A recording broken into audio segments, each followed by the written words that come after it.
I can manage perfectly well on my own, and if I need gnome help, then I know where he's sulking.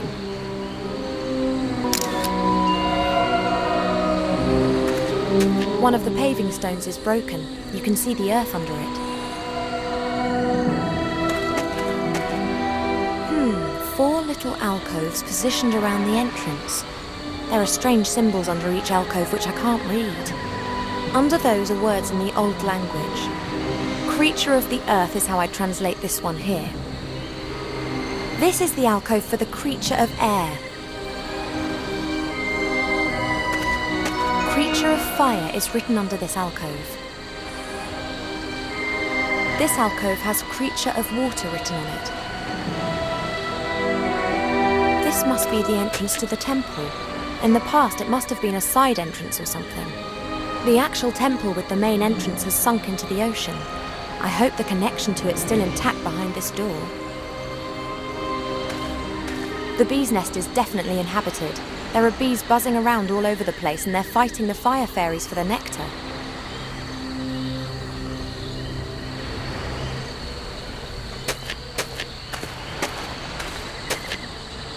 How did that fish get here? Maybe a seabird left it. Or it was a flying fish. Right. They do exist. Grandad's squadron was called the Flying Hellfish.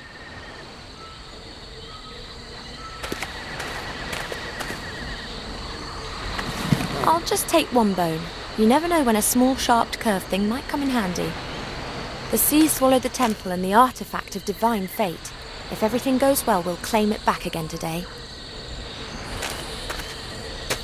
A snapped branch, presumably from one of the trees up there.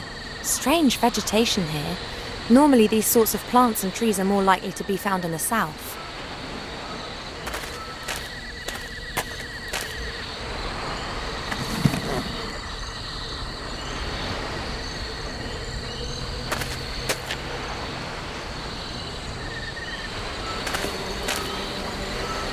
Those are fire fairies. They're very rare. I haven't seen any for 200 years. I'd better not stand on that. Looks unsafe. Captain Bonnet can get water up from the sea with a bucket whilst the airship's still in flight. But I don't have a clue what he does with it after that. He certainly doesn't wash with it. Human ropes are so primitive. They get dirty, they rot, and they break.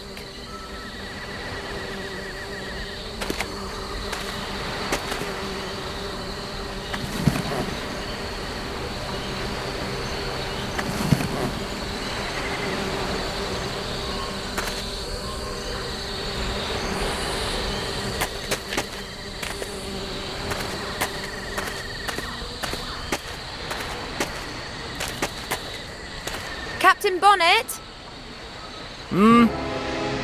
Are you quite sure that you're repairing that airship? Sure. Why wouldn't I be? It's raining breadcrumbs. Don't tell me that we took that detour yesterday solely to get your bread rolls. What are you implying? So it was just incompetence. I thought as much. Did you intend to throw the jar at my head? Hello?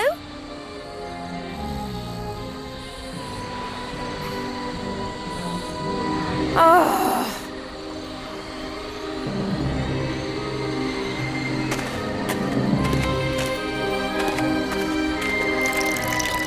The earth is sucking the water up like a sponge. Something's moving in the earth. There are worms. The water's enticed them up. I'll take a few before they disappear again.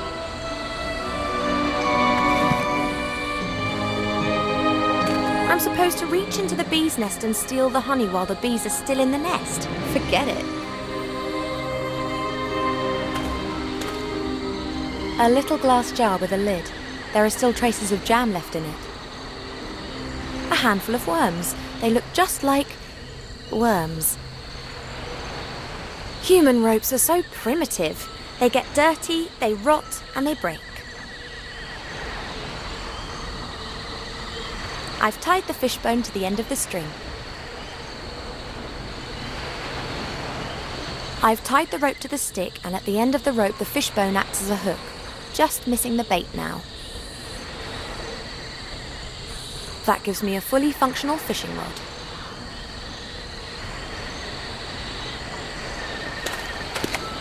Hello, Cheep Cheep.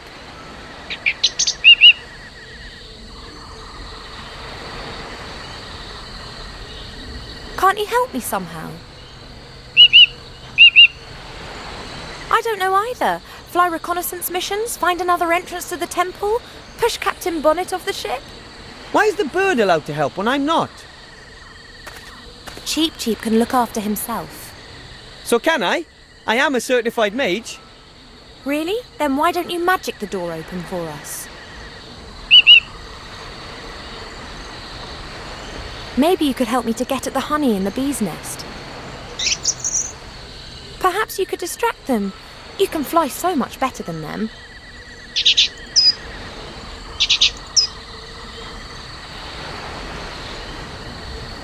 Quick, while Cheep Cheep's distracting the bees.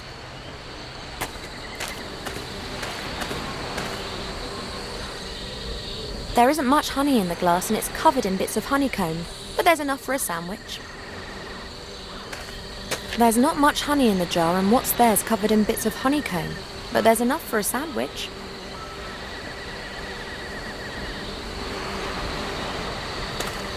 The fire fairies are cautious. They're keeping away from me.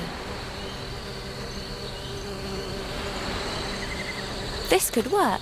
The intellectual capacities of fairies are completely overrated. Come on, come on, lovely honey.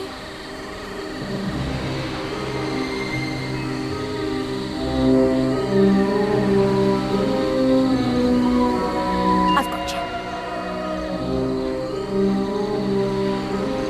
The sea swallowed the temple and the artifact of divine fate.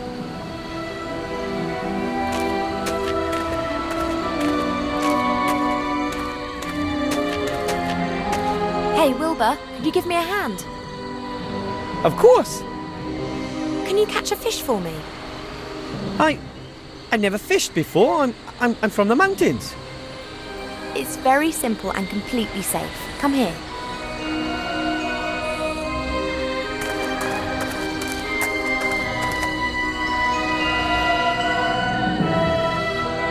And now? Now you cast the line and wait for a fish to bite. I should... Just throw it in.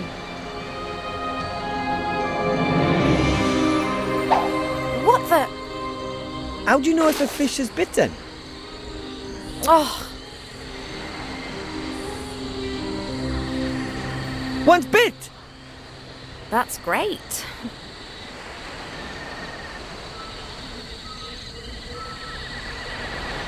And now? And now? What next? You go and stand next to Cheep Cheep again. I'll call you if I need any more help. Okay. I'll put the fish into the bucket. At least it'll have a bit of water in there.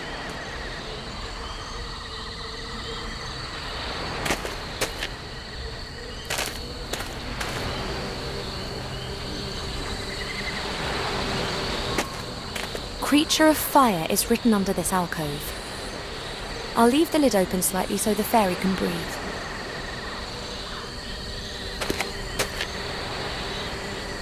I think one could call this little beastie a creature of fire.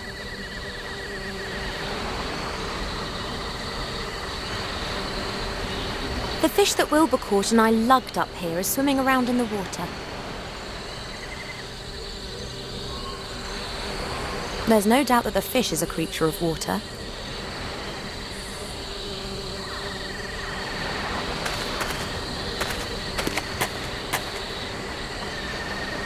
I'll place several creatures of the earth into the alcove.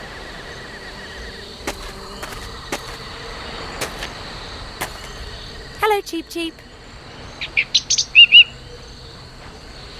See you, Cheep Cheep. I'd rather bite off my own tongue than have to talk to him again.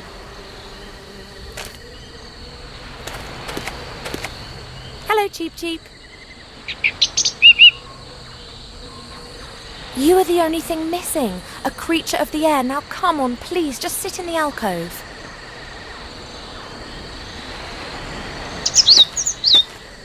There you are. No trap. However, the door isn't opening either. Perhaps one has to... Cheap!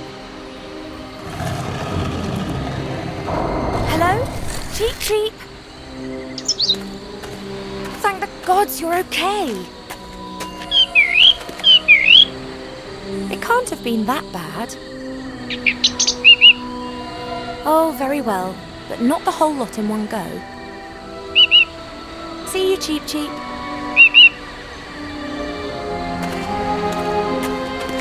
You want to come? Of course! Okay, but keep behind me and don't touch anything. And what about Mr. Professional Treasure Hunter? Are you coming? Well, there are still a few things to do on the ship here. Really? Would you rather wait out here then and warn us if the shades or that adorable bounty hunter appear? On the other hand, you'd be completely stuck in that temple without me. And don't touch anything. If you see a precious stone anywhere, call me. It could be a trap. If you're such an expert, shouldn't you be going ahead? Not all traps can be seen in time. The expedition leader needs to keep safe. Wilbur, stay well away from him if you value your life. What? This temple is ancient. What could happen to you here? Shouldn't something unexpected happen now? Enough messing around. We've got a job to do. Come on and stick close together. Yeah, as close as possible, baby. Damn!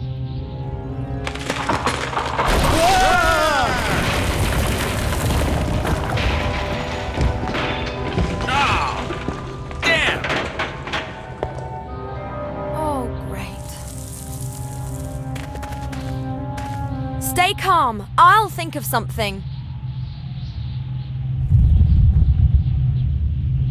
I wonder where these roots are coming from. There aren't any big trees around here.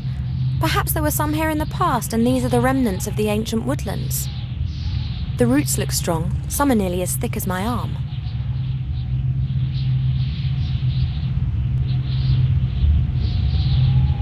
Everything okay down there? Oh, everything's hunky-dory. I'm okay! 4 stone rings with symbols on them, one above the other. They look like they could be turned.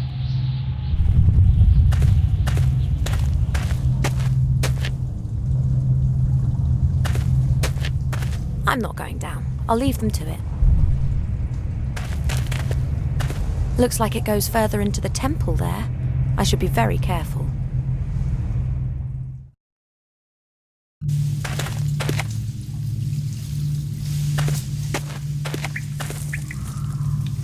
This adventurer's had it. Doesn't look like his machete helped him much.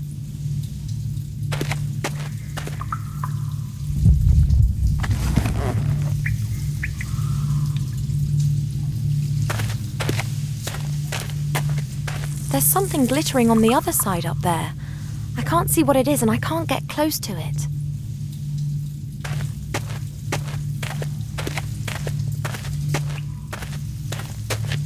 There's something glittering on the balcony.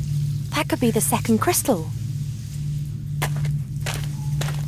Peculiar face it's pulling. The mouth's open wide. Looks like it should be fed with something. There's another face like that over there. Looks exactly the same as this one here. This door has no handle, no knob, and no lock. Just this crystal.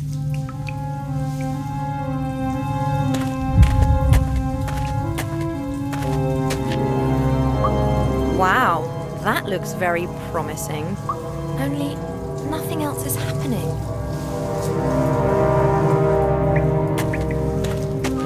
It looks absolutely beautiful. The jelly glowfish are making the water glow with their bioluminescence. Wow, there must be gazillions of jelly glowfish.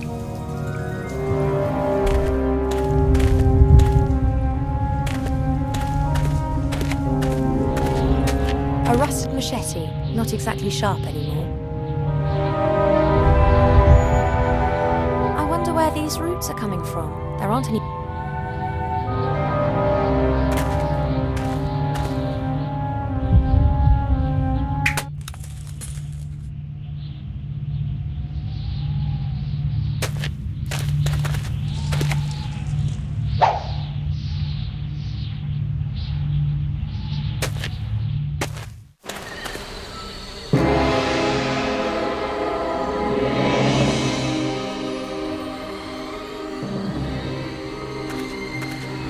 alcoves have opened again. The worms, the fish and the fairy have disappeared.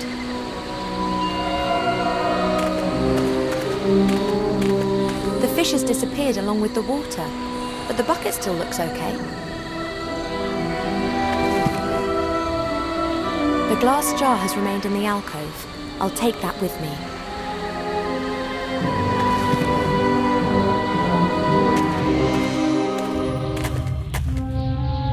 My first sunken temple, and the first thing I do is run into a trap.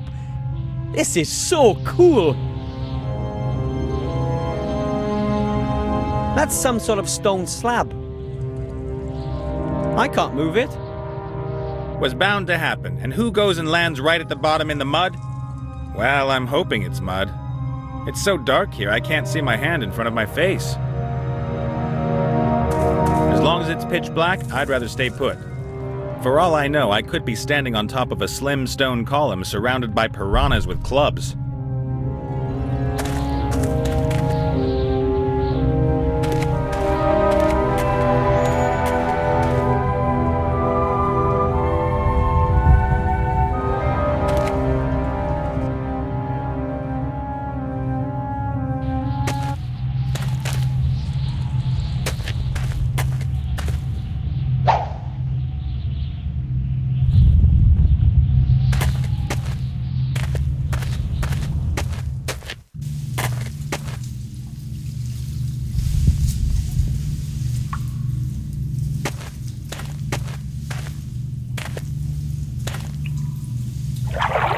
These jelly glowfish have presumably never seen a bipedal being.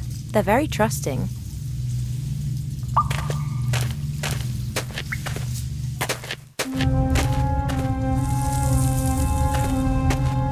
The jar with the jelly glowfish is in the bucket.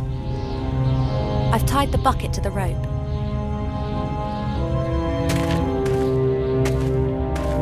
Hey Wilbur, I'm sending a jelly glowfish down to you.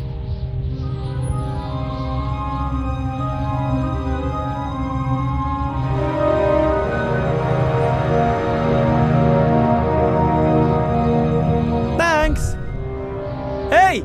There's symbols on this door! What do they look like? Something that looks like a snail with a long neck, a fish without a head, a sort of branch, and a star. Well, that's all well and good, but could you throw the light down to me now? I can't see my hand in front of my face down here. Sorry.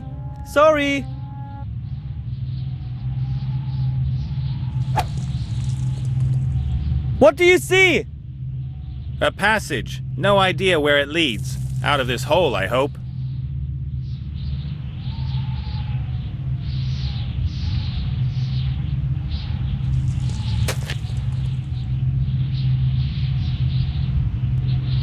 I think this stone plate is a door.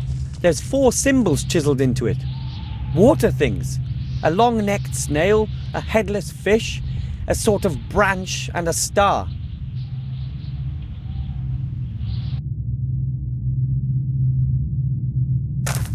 The roots are hanging pretty low, but still too high for me to climb.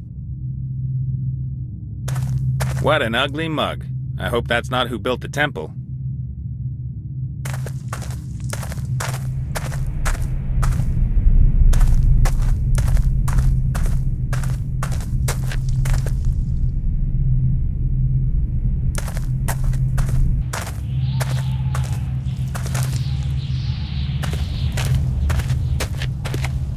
What sort of symbols were on Wilbur's door?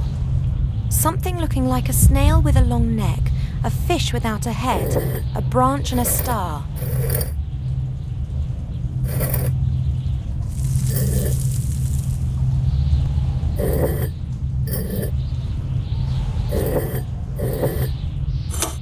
That should be it. The door's open, Ivor! As I thought, things in the temple are controlled with these stone discs. Presumably one of the priest's little games. Open sesame! That kind of stuff.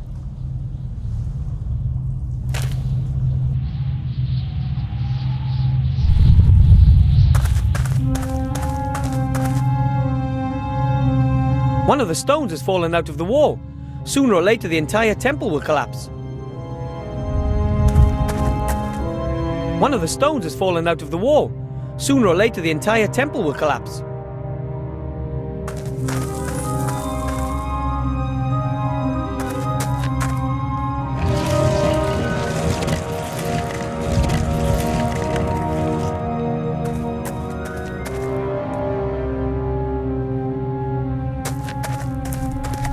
Nate is a pro. I'm sure he doesn't need my help.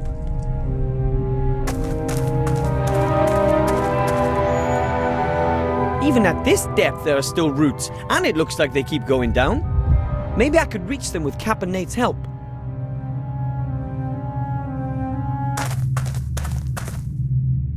Cap and Nate, could you give me a boost up? Why should I? Then I might be able to reach the roots. And then what? Well, then I pull myself up. So what good does that do me? Well, maybe I'll find a way to get you out of here. Huh. All right, then.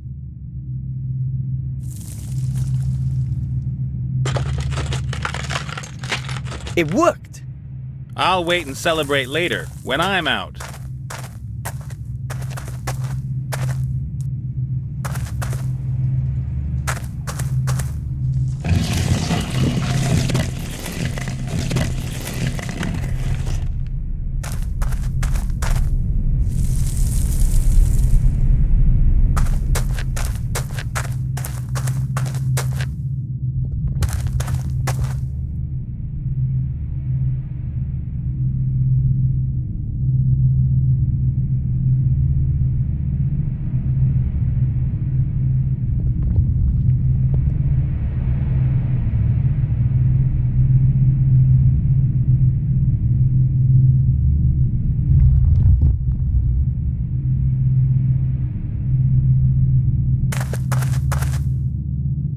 Captain Nate, could you give me a boost up?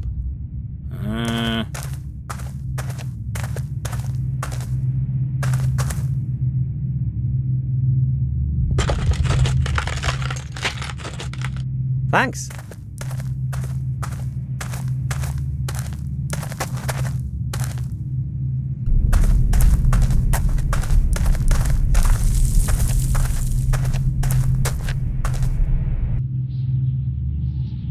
That's quite a chunk of rock, but I might still be able to move it.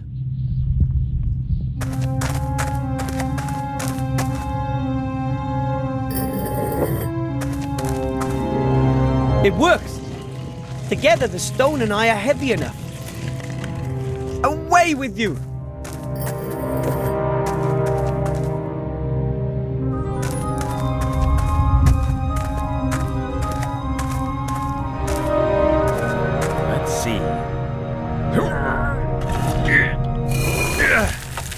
That was it.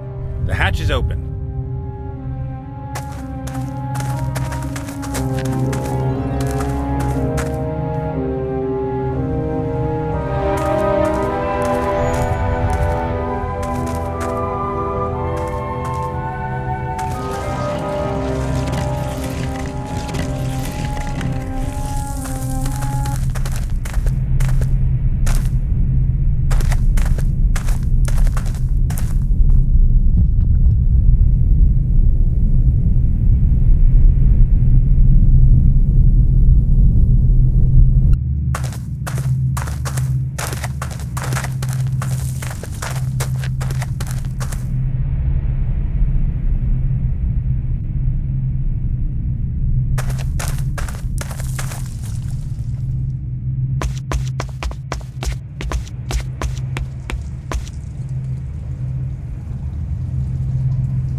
The ladder leads up into the dark, and the shaft gets narrower up there.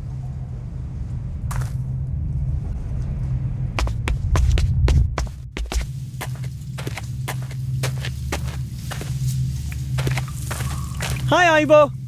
Wilbur! I found a hidden ladder. It brought me here. Brilliant!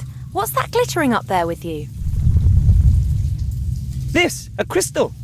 Oh, can you throw it down? I've got an idea what it might be used for. I have to keep going. Having adventures, avoiding traps, revealing secrets. I think I've underestimated you, my little friend.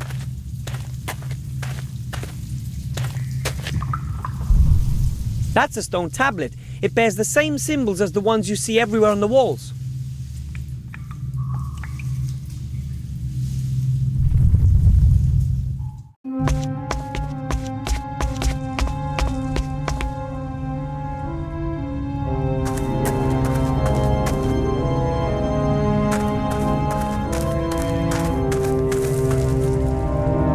The symbols on the stone rings are the same as all the others around here.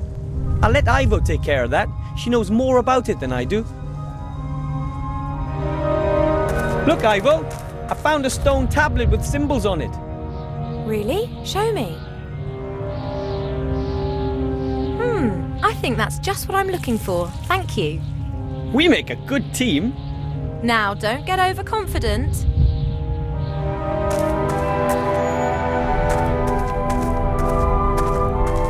A big wheel just crying out to be turned. But it won't turn. There's a metal catch stopping it.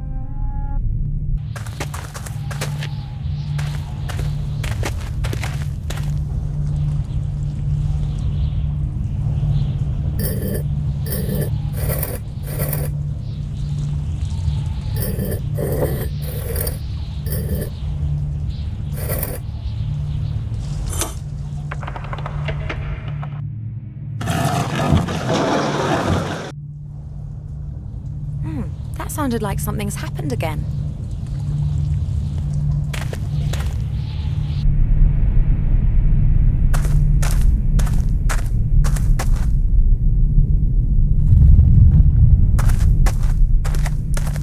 Ah, the figure's mouth is opened. There's something like a switch inside.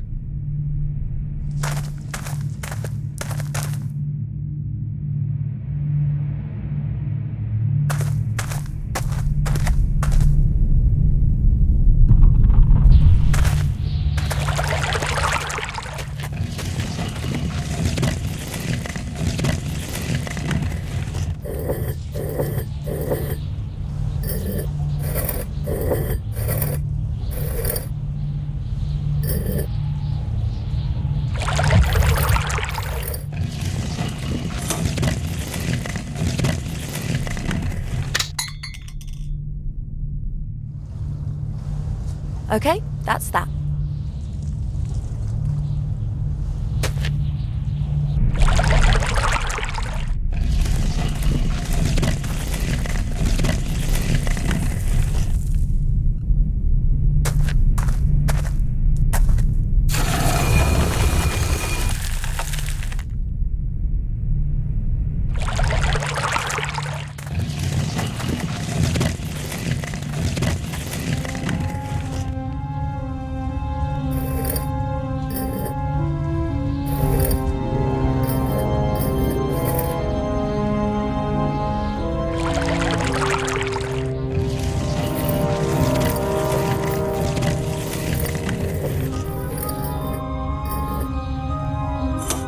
Cold.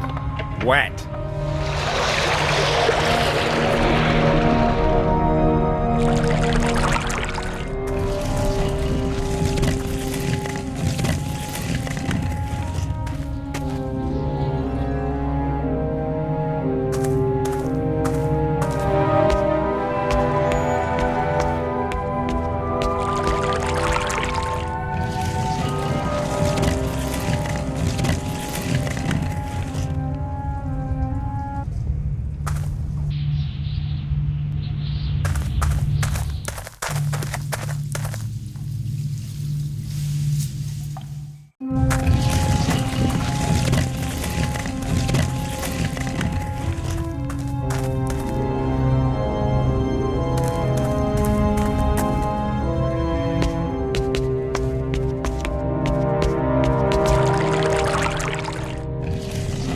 I'm not going in the water. I don't have much experience with water.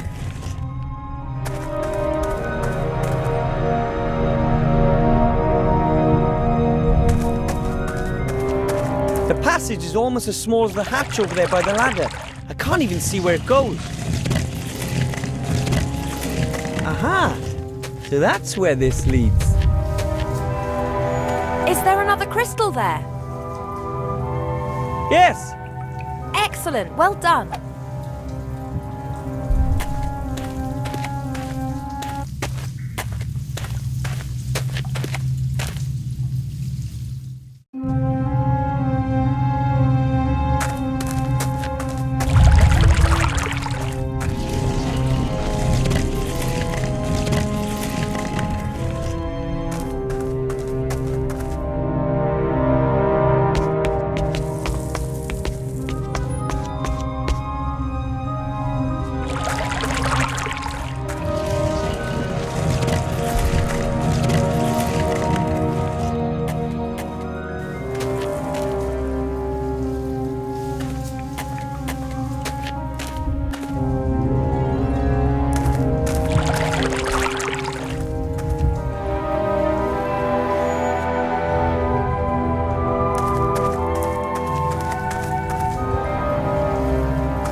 Peculiar face it's pulling. The mouth's open wide. Looks like it should be fed with something. There's another face like that over there. Looks exactly the same as this one here.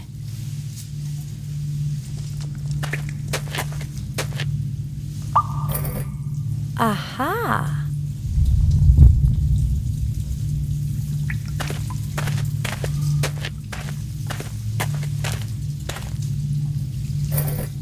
Exactly the same as over there.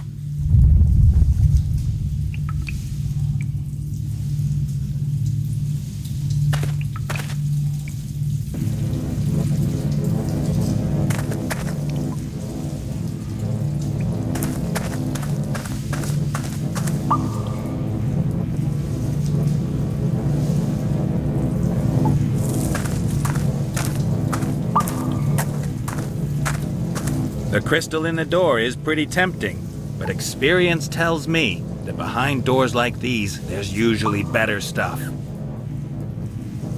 Aha! Move on at last. The door only remains open when all three crystals are being touched. That means that only the person standing by the door can go through it. So who's gonna go? That is the question. I'm so small that I can crawl through anywhere, and Caponate is so strong. And Ivo is so sexy. Oh, and how's that supposed to help? No idea. I just thought I'd mention it. Should I really go in there now? Okay then. I'll try to open the door from the other side, after I've found the treasure. Caponate is really brave, isn't he? Ugh.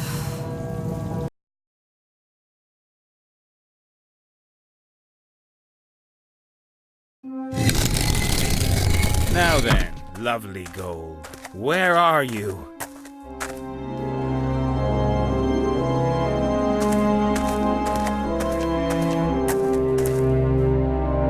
No chance.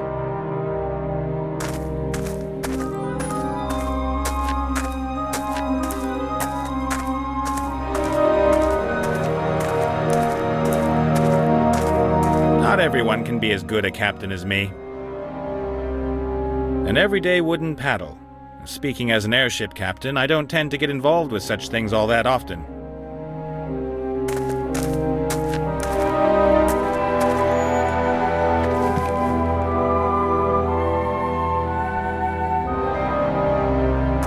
A good strong iron bar, at least 1 meter long and about 2 centimeters in diameter.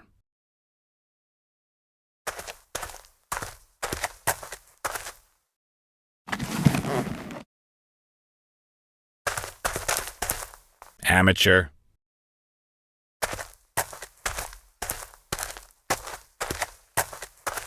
A few small stones worn smooth and round from the current.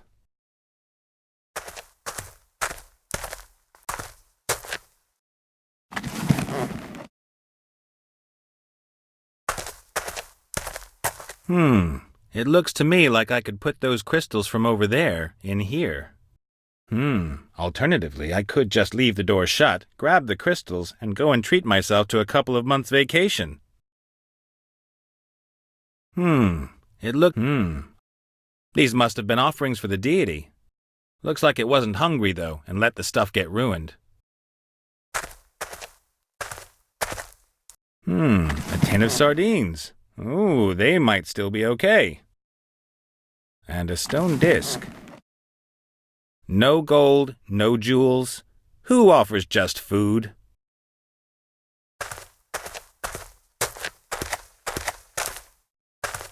I've seen bigger monsters before, and they weren't made of stone either.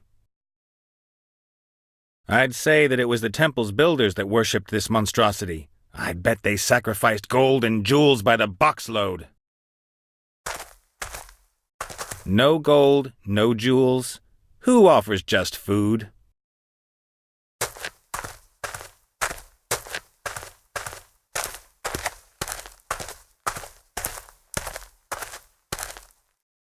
Not going to move.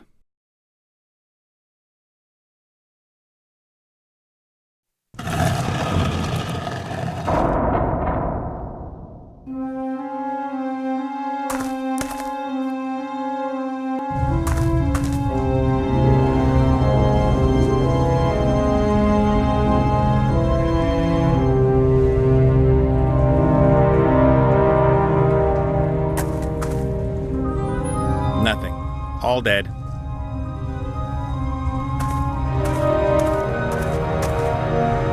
By the gods. Diamonds, gems, jewelry, finely crafted. Just a joke. There's a stone disc lying here, nothing else.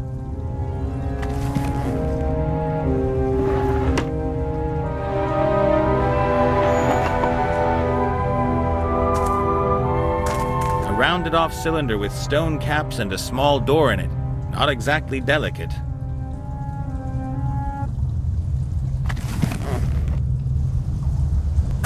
Mysterious machines and weird apparatus thingies, standard temple fittings, at least for the sunken kind that contain hidden treasure.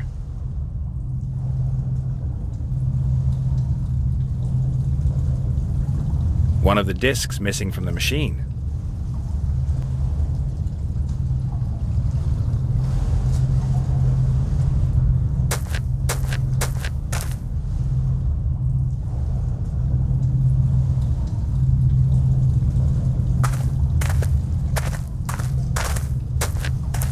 On the plate it says Gnome Tech Temple Control System 1000 TM.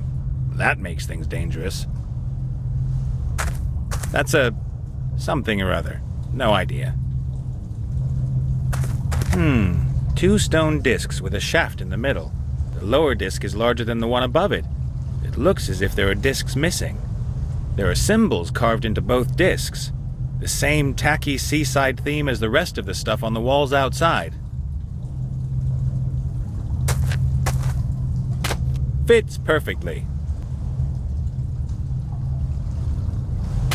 That's it. The 4 discs are stacked up and are now exactly the same height as the shaft in the middle. Well then, what's your secret? And now?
Nothing. All dead.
Nothing.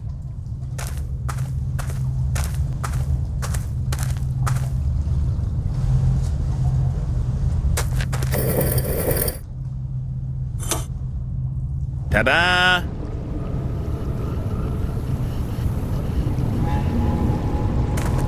Pointless turning, jiggling, dangling, or stamping components are pretty standard for gnome machines. It's a bit like a trademark. It differentiates their machines from decent ones.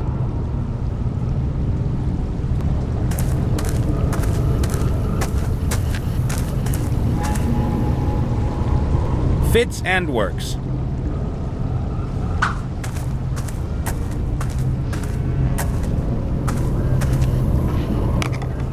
And off it goes. Well, that's it then.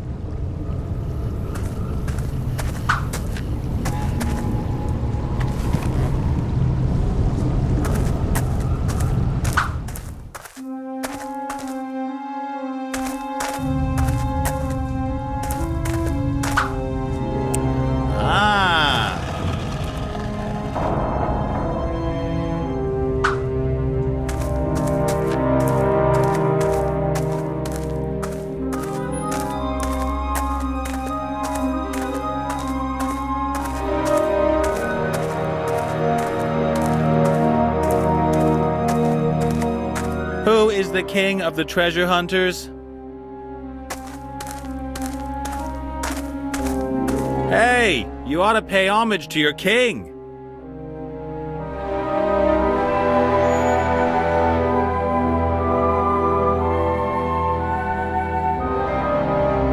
Come on, don't be so shy. And he's done it. A superb performance from... hello? Shouldn't we be celebrating here?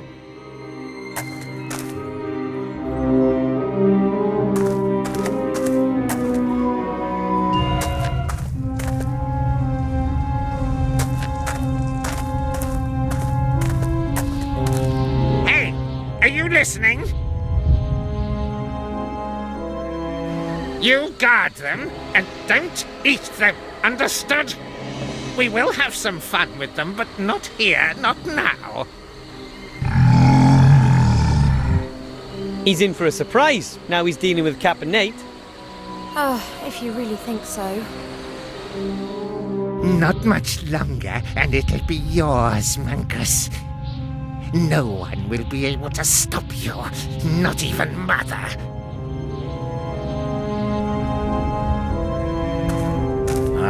What am I doing here?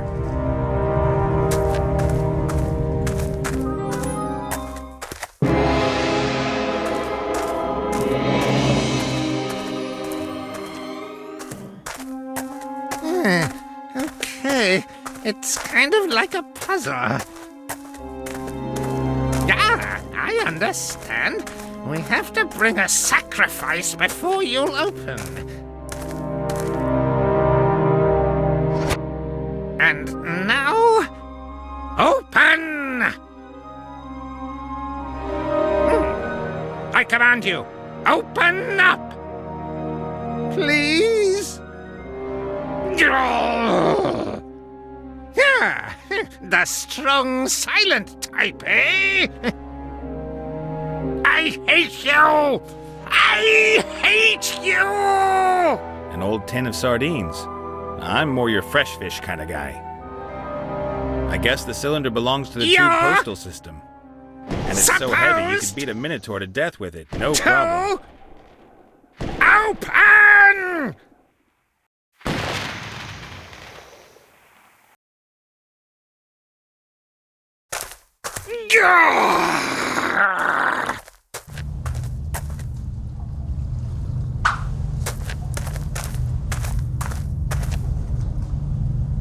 I'll save the sardines for Critter. It likes nasty stuff.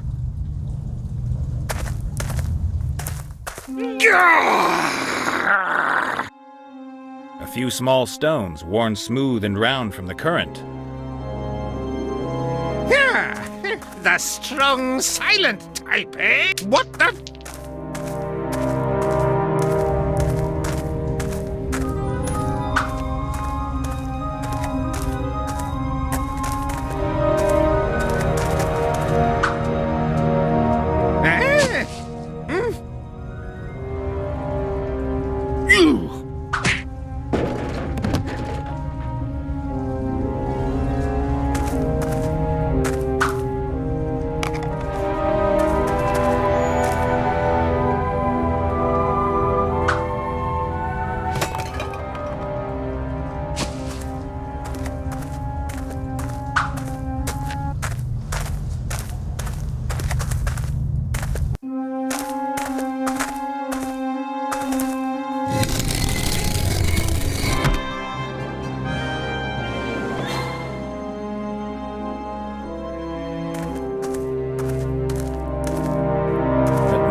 did put something in here earlier.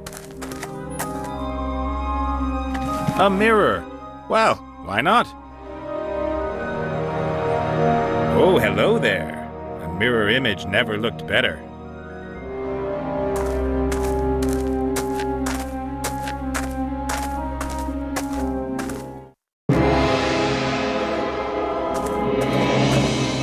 The crystals ought to help me with the ugly mug over there, but I'm going to need some assistance.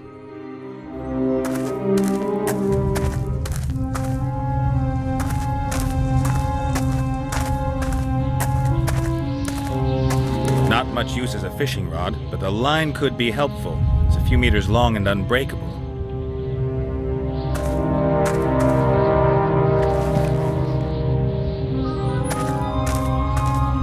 Huh!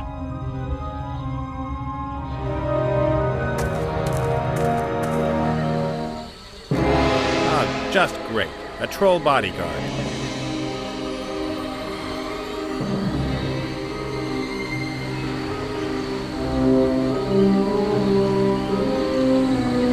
Only people with gold and influence can afford a troll bodyguard. Trolls are virtually invincible, and will do absolutely anything as long as you feed them well and give them something to beat to a pulp.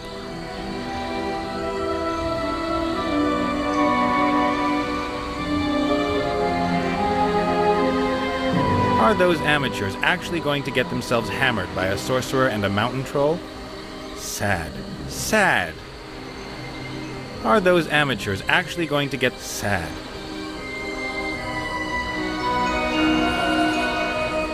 Hey you, troll! That's my cue. That's made him angry, but he's not exactly hurt.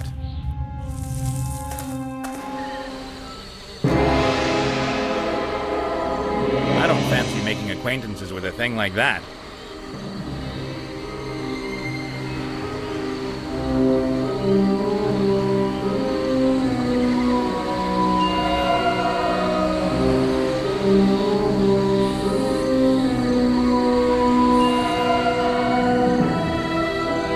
Are those amateurs actually sad?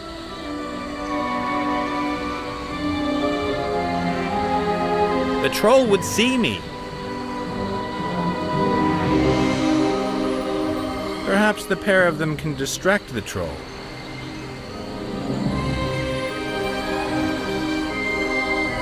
Hey, you troll, you! You're as unintelligent as a troll. Ivo, You're stupid even for a troll. maybe you shouldn't... If your club had woodworm, it would make it...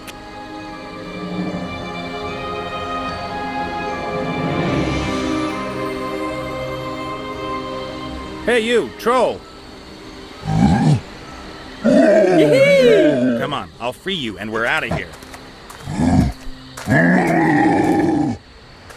We can't go yet. We still have to find the treasure. No treasure is worth that. Don't you know who that fat little guy is? And who his mother is? I know, and if you don't help us, I'll drop his mother a tiny hint as to who hurt her little darling. You... what? Get the ship ready for departure. Wilbur and I'll get the treasure and we'll be back in a second. I will get the ship ready, and as soon as it's ready, I will depart, with or without you two. But Captain Nate! You know as well as I do that you can't simply run away and hide. You trap Mortroga's son. I'm done for. Only the Archmage can protect you, and he wants the treasure, so wait here.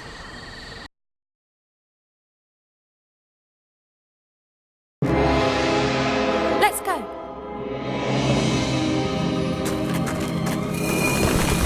Wow! Almost a little eerie. Let's do it. Let's carry on and get us some treasure. What kind of monster do you think the statue represents? I hardly think that's relevant. What we thought? Oh!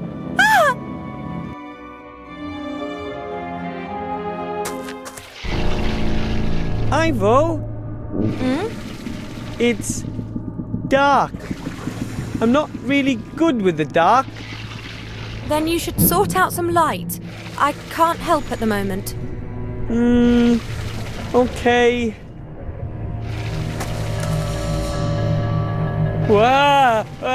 A dried up corpse. Its skin is like paper and it's a box.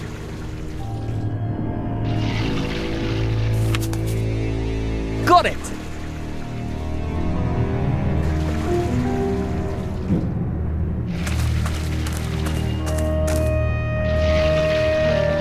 Something cold, made of metal, I think.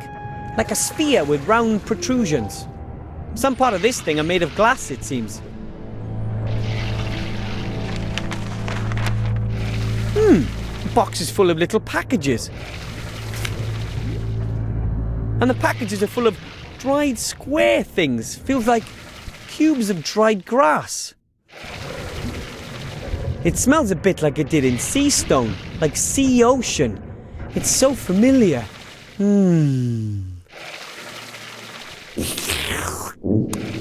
I know what they are. Dried jelly glowfish. Jelly glowfish are always shipped dried in small boxes. Did you just lick the jelly glowfish? No. Then how do you know what jelly glowfish taste like?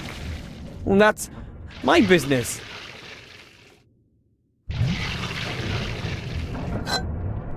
It's quite heavy, but it's hollow. There's an opening on one side, so it's a kind of container. Some sort of container made out of metal and glass. It's empty. I should put some liquid in the container first.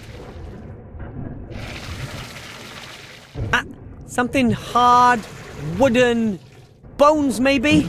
Living skeletons that... Perhaps it's just simply wood. Or that.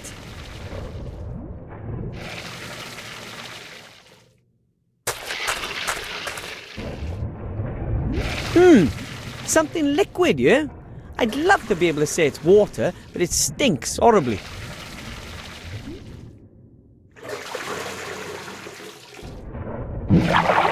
I filled the container with that stinky liquid.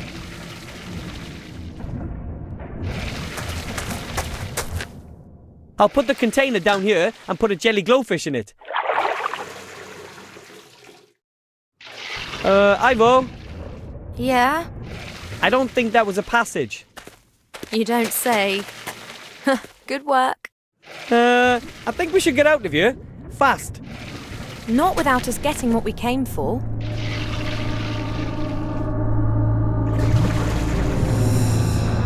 You mean... Absolutely. The artifact of divine fate. It isn't just being guarded by the monster, it's in the monster. Let's get it.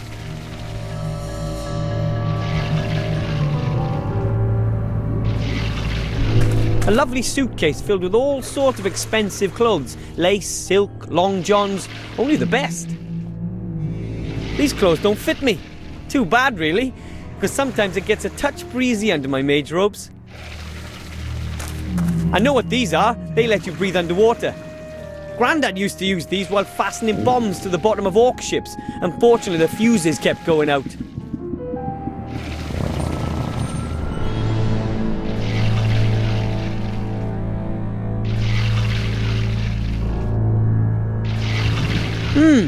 A jelly glowfish looks anything but happy.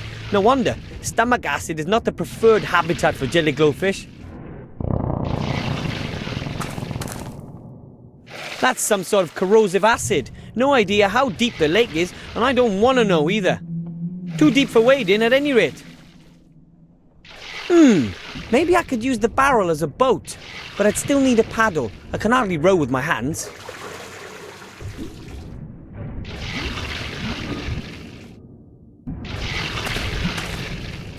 A suitcase with human clothes.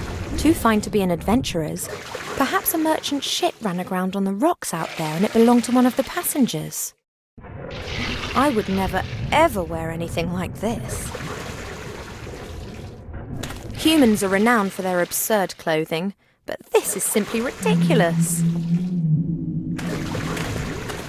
We elves capture moonlight in crystal phials and use that for lighting. However, here a jelly glowfish will have to suffice.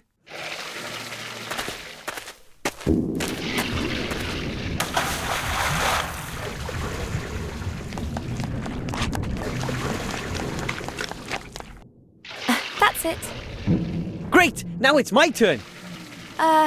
Let's try and think of something else for you.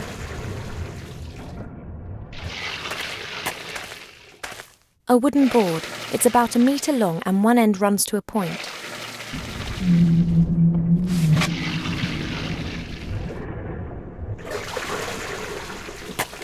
That's something Nomi.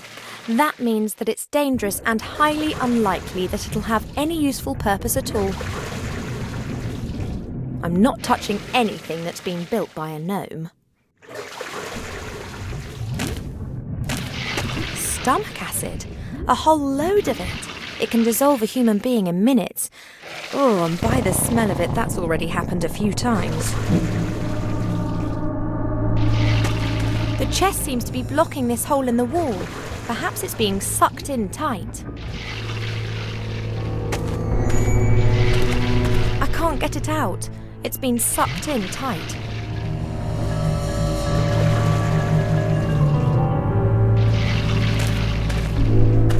Oh, the smell coming out of that hole is abominable. It appears to be some sort of drain.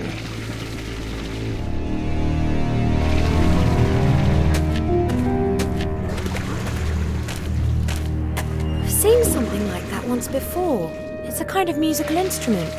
The wild men of the mountains use something like that.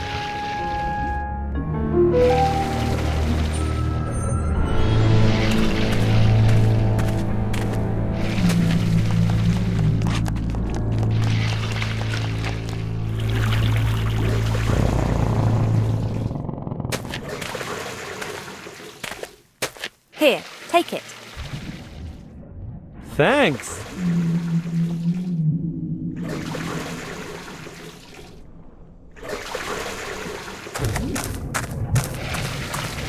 There's no longer room for Ivo in the barrel, but I should be able to reach the other side with dry feet.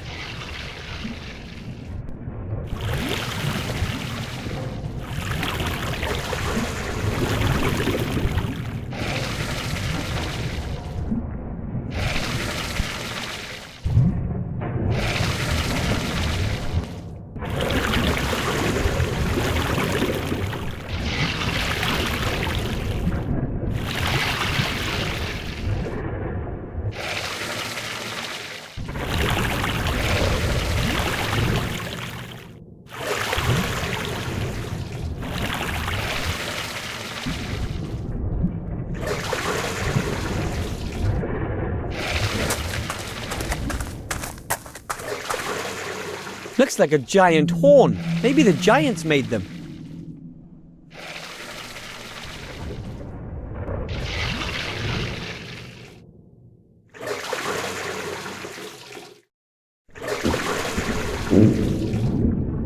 My dad gave my mum one of those. You put a slate on this round plate and then carefully lower the needle onto the slate. And then you hear the sound of a needle scratching across the slate. Terrible noise, which is then amplified using that pipe there. That thing is too unwieldy for me. I'll only take the scratch loudener.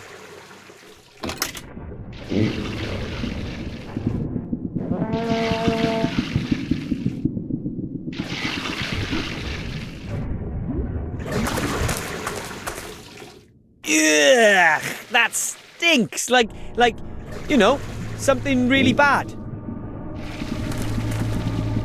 No, that's too high up for me.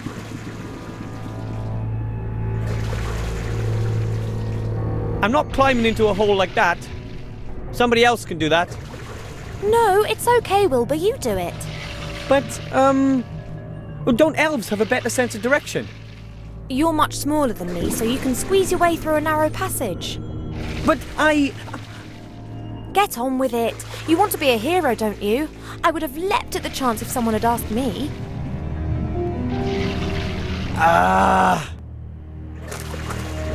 All right.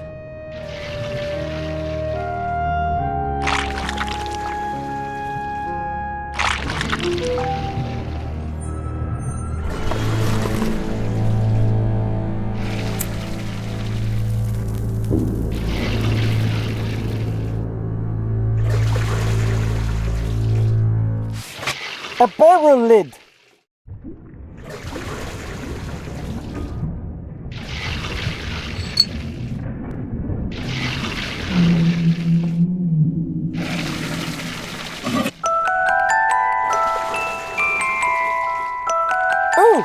music puzzle!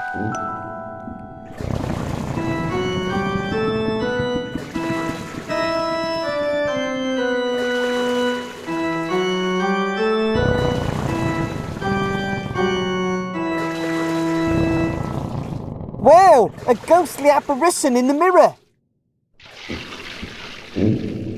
I need help! This will help you. A strong rope in good condition. Time to head back. But how? I get it.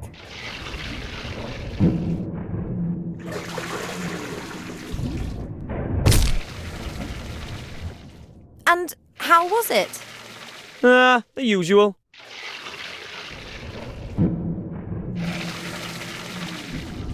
That wouldn't help. Ivo and I still wouldn't be able to get to the other side together. A disc made of wooden planks cobbled together. Looks fairly new, just like the barrel. The rope is a good 3 meters long and right thick. I think it came from a ship.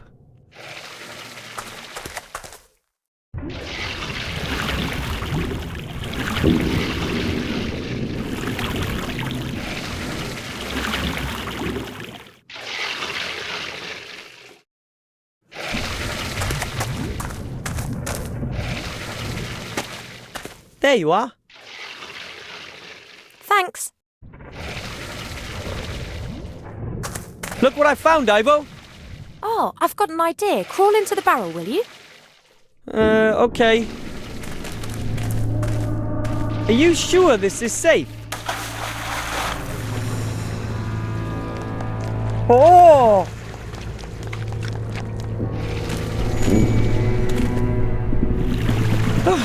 Never again. At least we're both on this side now.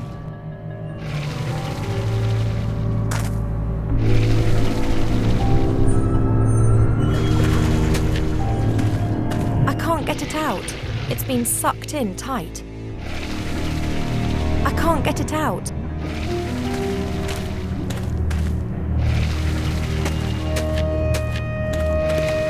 I can't get it.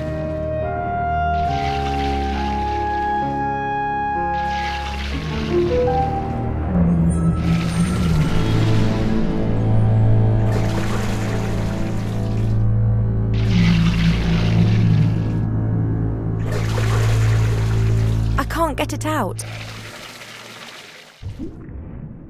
I'll tie the rope to the handle.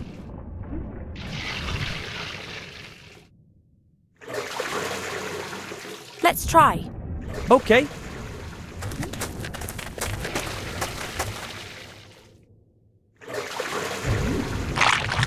Yoo-hoo!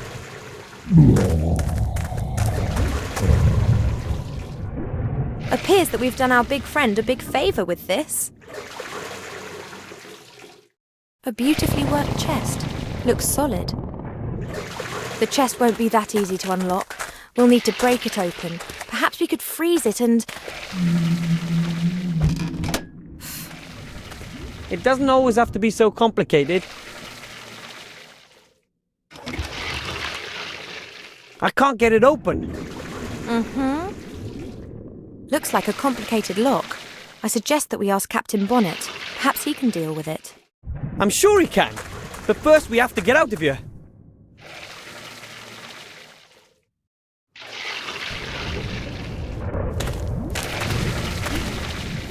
There's something else in the box. This thing will make your voice much louder. Shame, because most mortal beings speak unbearably loud as it is, even without one of these things.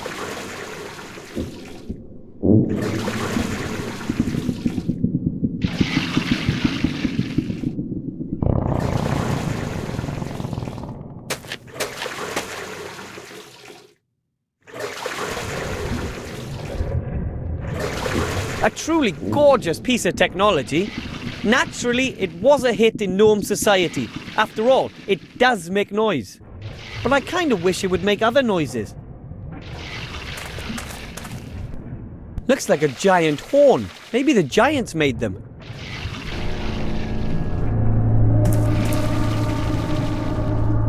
This thing will make your voice much louder. Shame, because most mortal beings speak unbearably loud as it is, even without one of these things.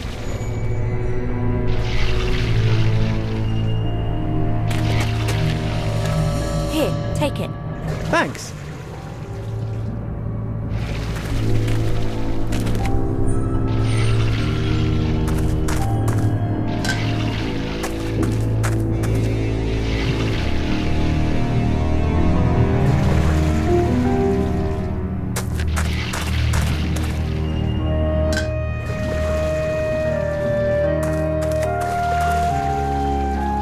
What are you doing there? Maybe I can communicate with the monster. That's never going to work. We're surrounded by tons of flesh and blubber. Yes, but the sound of the horn is amplified, then re-amplified until it's about 1,000 times as loud in the end. Physical humbug.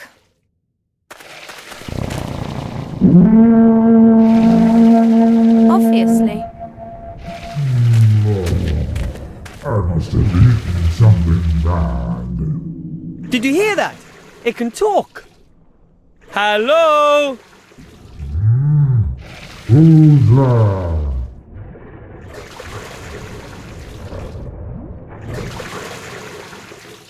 Me. Who is me? I'm a god. And what do you want?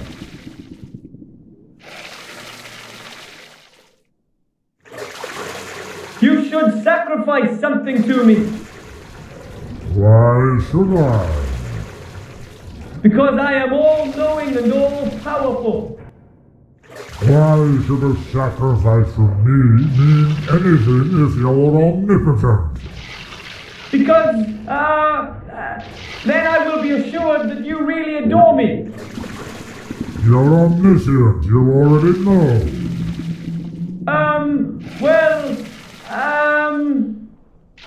Who are you really? I'm your, conscience. That can't be right. I'm a monster without a conscience. Then, maybe I'm your stomach. My stomach can speak? What do you want? I want to see something of the world, too. I want eyes. That won't be so readily possible. And anyway, what is there to see in this cave? The same old walls for thousands of years. You are 1,000 years old. You should know that. You were with me down here the whole time and were grumbling. Who are you really? We're two adventurers trapped in your stomach. Really? I'm sorry. Would you let us out? No, I don't get my hands on food very often. But there's no meat on us at all. I was as thin as a toothpick, and I weigh less than a sheep. Better than nothing. Come on! We pried that chest from that gap in your stomach. Which chest? The chest that was plugging up the hole. It looked painful. I don't know what you did, but I'm feeling better than I have in 100 years. Thank you. So will you let us go? All right then. But perhaps you could lure a few ships here. Or a whale or two. We'll see. Goodbye. I thought that monster was really nice. Perhaps we really could send a ship or two. You are sometimes so strange. But if we... What the? Surprise, my pretty one! But... Captain Nate! Have you been working with them all this time? Oh no, my dear. It's just that I happen to know which buttons to press with people like our human friend. What did he promise you? Our lives, mine in particular, and the treasure. All of it, except for one item which he wants to select. I can imagine. Wilbur, don't hand over the artifact of divine fate, understood? Understood. The artifact of divine fate. unlimited power. Go away! I'm a mighty battle mage. Sure you are. Nate, you can't allow this to happen!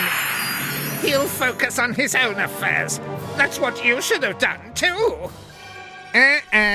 You... Ah! Take the artifact to safety! No! Ah!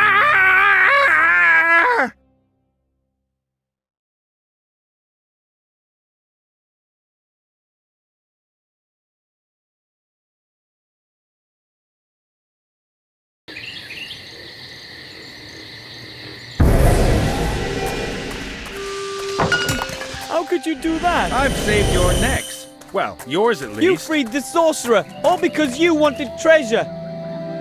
Do you seriously believe I thought for 1 second that Munkus would give us a treasure hoard? I made a deal with Munkus because it was the one small chance we had of getting out of there in one piece. Don't you get it? They would have pursued us and made our lives hell. And sooner or later we'd have fallen into their hands. No treasure's worth that. Do you think anyone anywhere will have a quiet life if that falls into Motroga's hands? I really didn't know. Hey!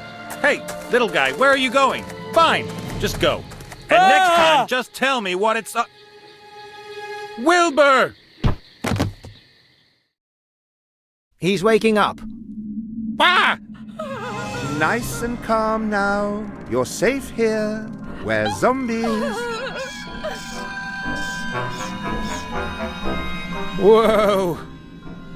You see, he hates us. He's afraid of us. And that's why he hates us. Our committee still has a lot of work to do.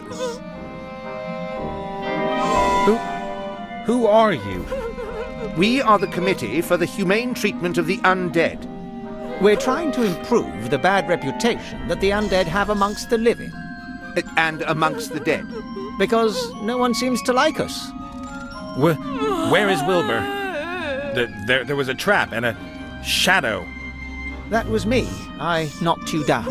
You banged your head on a rock. Please forgive me. I don't really have this body under control yet. Why did you knock me over? What's happened to Wilbur? He probably saved your neck. The chief orc from the camp set that trap. If it caught you both, then it wouldn't only be your little friend who's in trouble. Wilbur's in an orc camp? Oh man, and it's my fault? How do you mean? Well... Tell us, boy. As you can see, we've been blaming ourselves for this mess. All right. My name is Nate. I was in Seastone by the Western Ocean. Then along comes this little gnome and...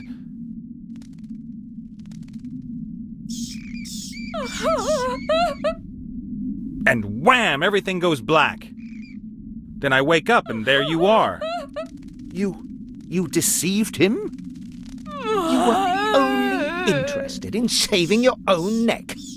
Well, it's not exactly like that. Shades of grey. You should be wearing this pillory. I've lived with pirates, cutthroats, but never...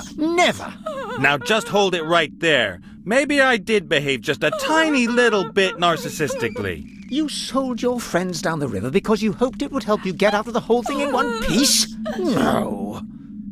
You have to get Wilbur out of there, and you have to free the elf. I know, you're right. And I have to get the artifact to safety too. I will help you if you meant that seriously. My name is Gulliver. You can find me up in my workshop. Come on, body.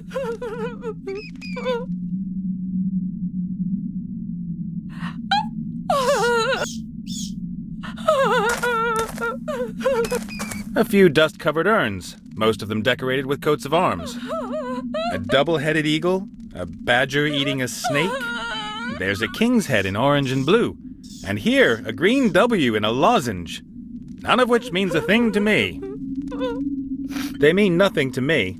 I guess they must be the family crests of the dead.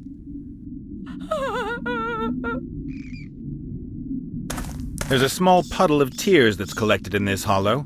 Weird. By my reckoning, we ought to be standing knee-deep in water.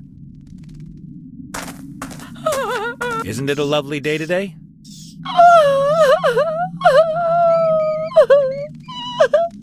My finely tuned intuition is telling me you might have some troubles. Oh, the trauma! The pain! Oh, woman stuff? Or proper pain, like physical? No! 1,000 times worse than that!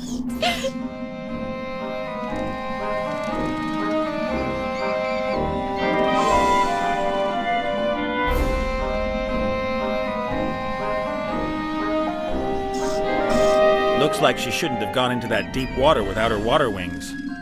It wasn't an accident. I wanted to kill myself. It almost worked. Oh well, sweetheart, it's not all bad. Tell your Uncle Nate what's wrong. Don't make fun of me! Would I? You men are so insensitive. Only he wasn't. He understood me. Who is he? Maximilian. My Maximilian. Oh, the most beautiful man who ever walked under the stars. Yes, and then? Gone. He is gone. And that's why you wanted to kill yourself? We were engaged. Maximilian and I were to be married. It was heavenly. I, the rich daughter of a mithril merchant, and he... Get to the tragic bit, please. I gave him chestfuls of gold and all my jewelry as a token of my love. He was going to use it to arrange the most beautiful wedding ever. Ah, the con man hoofed it. He did not hoof it. Something must have happened to him. He must have been held. Perhaps someone kidnapped him. And now he is languishing away in some tower and... He hoofed it. He will come back. And we will be reunited like two lovers on... And why have you chosen to ruin the atmosphere in this particular crypt? This is the resting place of his forebears. I will wait with his ancestors until I receive news from him. Sounds logical. Well, it can't last that much longer. I know. As much as I'd love to spend more time with you, I have to get going. There's a small puddle of tears that's collected in this. In there lies one of the ancestors of our watery corpse's fiancé. A tomb like that would have cost a fortune. The dead guy's family must have been loaded. Perhaps that's why she cries so much. The stone carving of the knight is very detailed, masterful. You can see every detail, from the blackhead on his nose to the seal on his ring. The stone carving of the knight is very detailed, masterful. There's a piece of clothing hanging out of the sarcophagus. Looks like leather. I hope there's no one hanging on to it.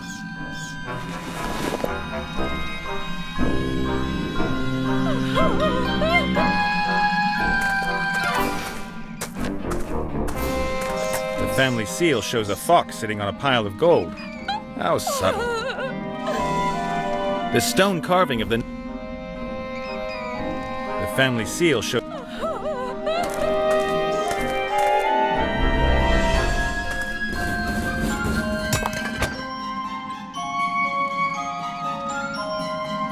Hey, boss.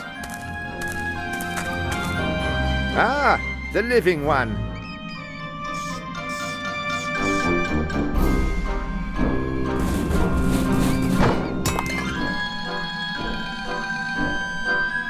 And how many of you are there? In the committee, I mean? The group is still in its early stages. We only have 3 members so far. But the Spirit Union is associated to us, and the Federation of Programmers is thinking about finally going public with their undead status. Unfortunately, you can't become a member. You're too alive. Thanks a lot. What are you doing in that thing? And don't tell me it's a fashion statement. I've seen a lot of stuff, but that...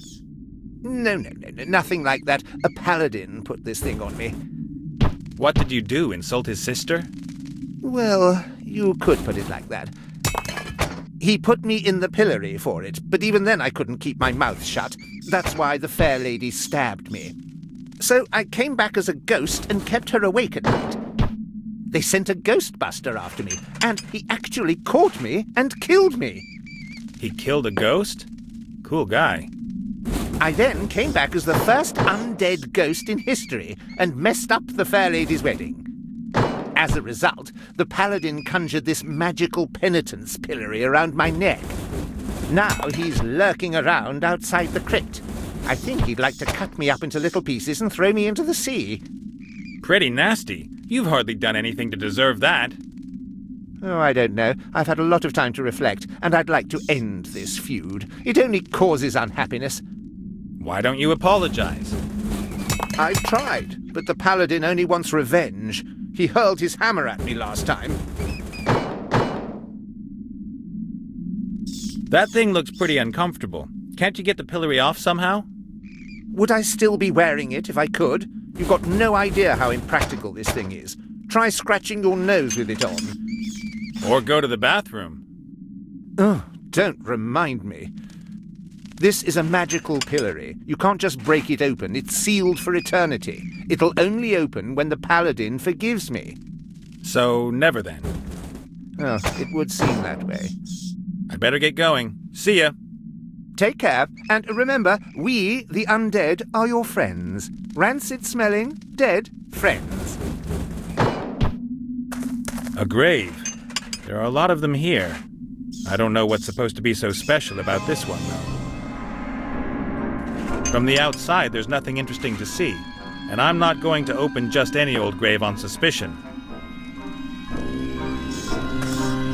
The candles create the right atmosphere, creepy, yet still with a hint of homeliness. But this one isn't going to burn for much longer if it keeps dropping wax like that. The candles create the right atmosphere, but this one is...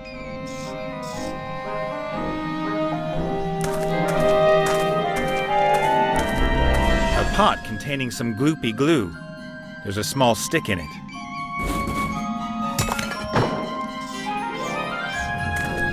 A flattened tube of yellow paint. I don't think there can be much left in it. Ah, there was still a bit in it. I don't need the tube anymore. I think it's that unbreakable thread that you hold roast meat together with. There must be a good 10 meters of it on the roll.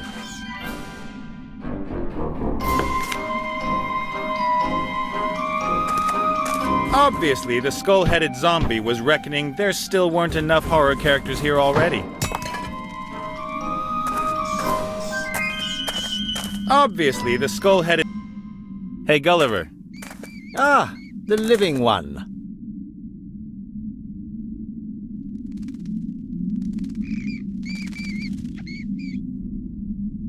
Doesn't all that wailing from that failed swimmer down there really get on your nerves? Steady on. The young lady is suffering great distress. And she lets it out. Day in, day out. For hours on end. So what's the story with her missing lover? He jilted her, cold as ice, raked in her gold, and enjoys a sweet life somewhere down south. She seems to think differently. The good woman isn't really in touch with reality. She still believes everything will be resolved one day. She's waiting for him to appear or send her a letter. Anything at all. Does your body maybe act a little kooky? No, it doesn't. My body isn't finished yet. Or do you mean the old one? The rotten one in the ground? I, meant that one there. Oh, this one. Oh, it's not mine, just borrowed. Oh, yeah.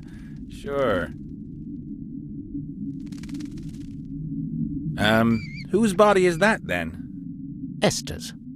And who is Esther? No idea. Don't know her. But this is her body. She's helping me until I got mine back. Then we're both going to look for her head. Esther. Exactly. How did you get to know each other, you and Esther's body? For many years, I was in a grave out there. I chewed my way out of the coffin after my old body gave up the ghost. Then I saw this body outside, stumbling about, headless, knocking over gravestones, running into walls. I thought to myself, this is a sign. And what you're making there, that's supposed to become your new body? Exactly. Isn't it excellent? Yes. Yes, it's, X something. Unfortunately, the construction drags along a bit.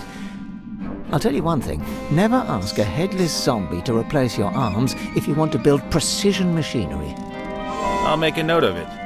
What's new? I've got to get going. Breathe. Feel my heartbeat. That sort of thing.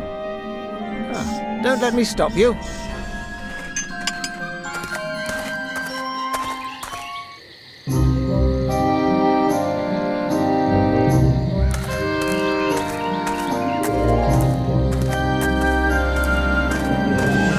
Some red earth. Just about everything else here is black and gray.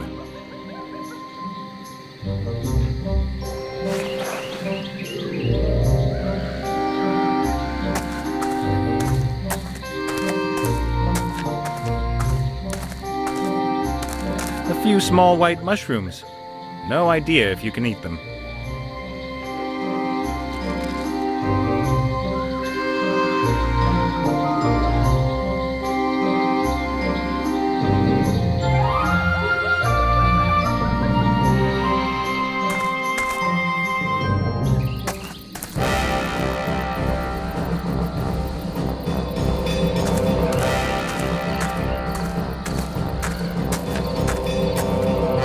The boards must have been out in the rain for a long time. They're rotten and covered in mold.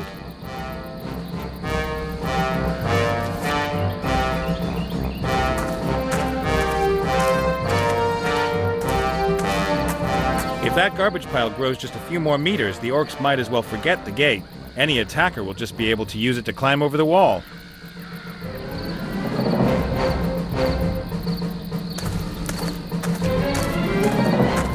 Some kind of juice press, I'd say. You put the grapes or whatever in at the top, and the juice runs out the bottom. Hey, it still works even. Maybe it's just the green-skinned guys who weren't able to work it.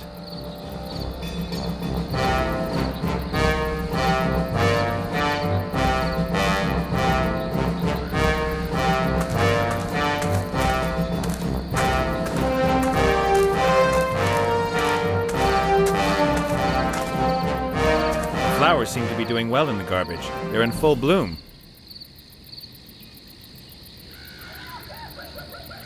The blooms are a luminous blue. Are they supposed to be luring someone or warning them? Great. Now I've got blue fingers.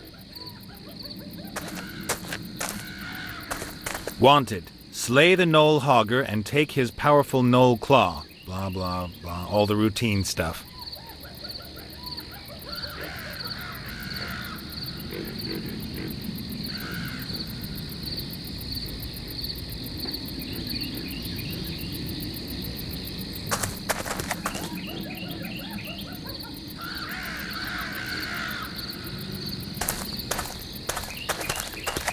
I don't think so somehow, but we should give it a try. What do you think you're doing there, worm?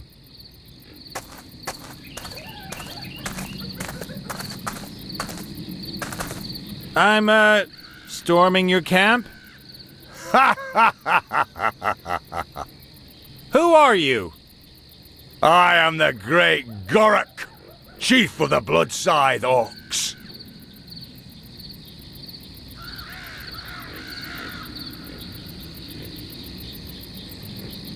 I'm from the Environment Office. You do know that you can't just go chucking your rubbish all over the landscape here. Open the gates, please. I need to check your garbage cans. Do you ever listen to yourself when you speak? How can anyone blather such rubbish? I don't know either. It's like I can ask different questions, but every time I select the most stupid one.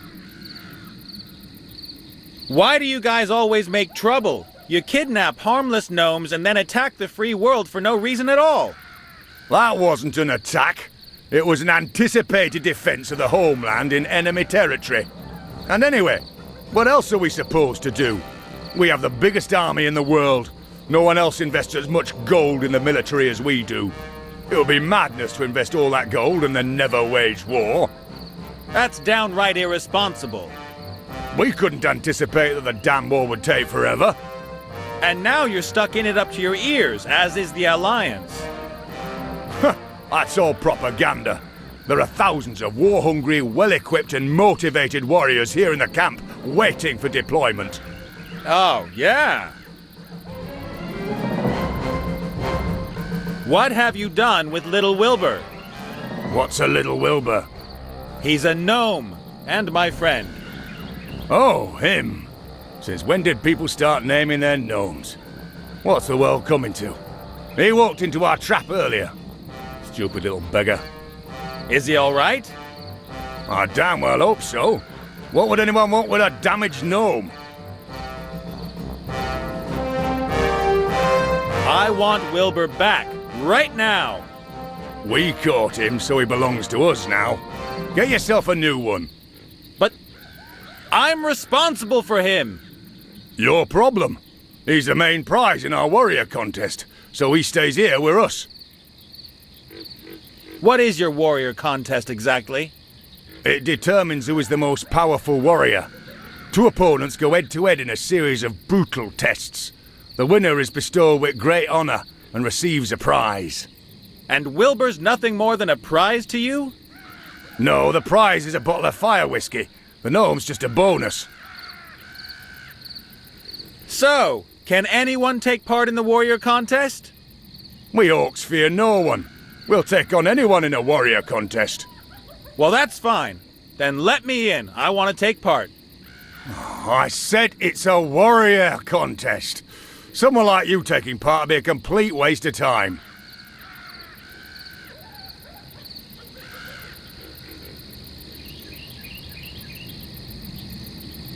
I may not look all that dangerous, but sometimes the less obvious guys are the most dangerous. You're right. Really? You don't look dangerous. Point taken. I'll go find a warrior in all this wasteland. Then can he take part in your contest? If he's a real challenge, why not? But not any old piece of rubbish. He has to be a great warrior. I know where this is going. I'll be back. And I'll wait.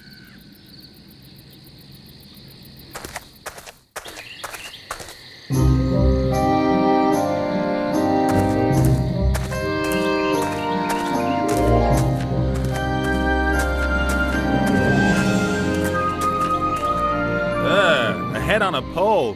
What will the Peggy people have to say about that? A gruesome head. Kind of a cheap gimmick, because ultimately... Ooh! Ah! What? What? Is there a spider on me? No. Oh, thank goodness. Those creepy crawlies drive me mad. Can you imagine what it feels like when they run up your neck and then start nibbling at your eyes from the inside?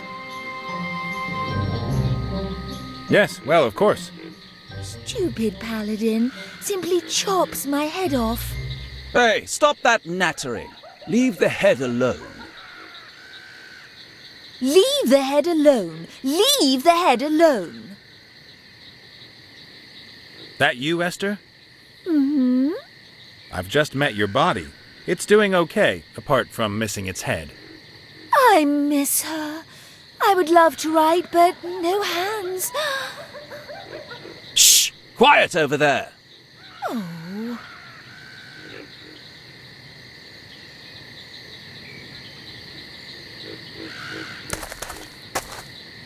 A map of the region. Among other things, the paladin has marked the crypt.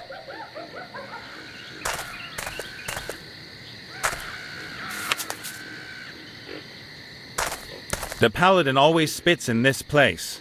The ground is already sodden. The paladin all... A fashionable travel chest made from light wood. There's a logo on it. The Pink Crusaders. He's not looking right now. Why not? You can always use a pink-colored pom-pom. In the wildlands. In the war.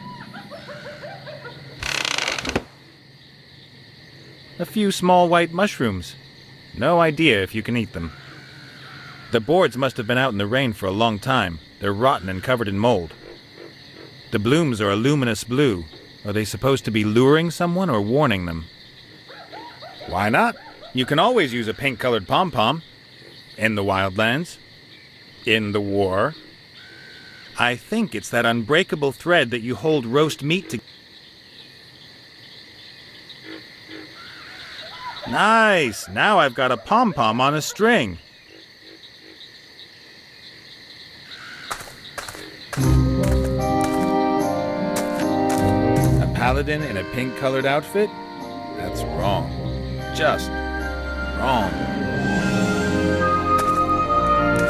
The banner. The emblem on it could be the paladin's arms. It shows a sword, a shield, and... red high heels? A banner. Are you a warrior? No, I can't fight. Are you a healer? I can't heal either. Then you're a paladin. Huh. What do you want? Know any good paladin jokes? Why should anyone make jokes about us? We are the holy soldiers of the light. In dresses? This is a tunic. Sure. You know that men who wear dresses are, as a rule, well, men who wear dresses.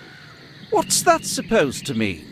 Just because I wear dresses, use cosmetics, and take a general interest in my appearance? Ah, so it is a dress. The modern man is metrosexual. That's news to me. Well, my order and I have lifted ourselves up out of the mud in which you and your sort still wallow like pigs. We're cosmopolitan, hip, fashionable. We take care of our appearance and don't downplay our feminine side. Yeah, whatever. The wildlands. What's that zombie head doing there on that lance? If I put it on the ground, it might try and bite me. It's also much easier to see like this. I mean, why did you behead the poor zombie in the first place? Zombies! Are unkempt, stinky, unholy things, without any charm or chic whatsoever. They can't expect any sympathy. You're a paladin, right? Yes. Paladins know about hammers, swords, and armor, right? Yes. Well, you know anyone who's a bit handy with such things? A warrior, perhaps? I'm very sorry I don't have anything to do with such barbarians. About the zombie you've stuck in the magical penitence pillory. What about that maggot? Is he going to give himself up to his fate? Is that cowardly zombie finally going to come out here? He's really sorry for what he did. He'd like to apologize. Ugh, laughable. I'll cut him into little pieces and feed him to the fishes. Nice. But couldn't you maybe forgive him first? You spent too much time in that smoky buffalo's tent. I would never forgive someone like that.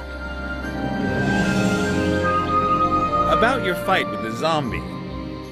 That's nothing to do with you. That's between the zombie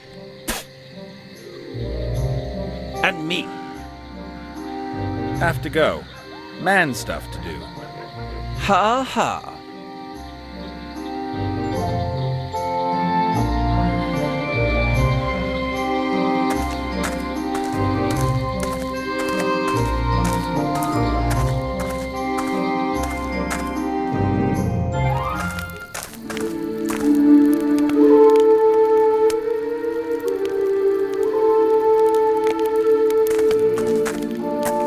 hideous feather headdress. No way, I'm not putting that thing on. But I can take a feather.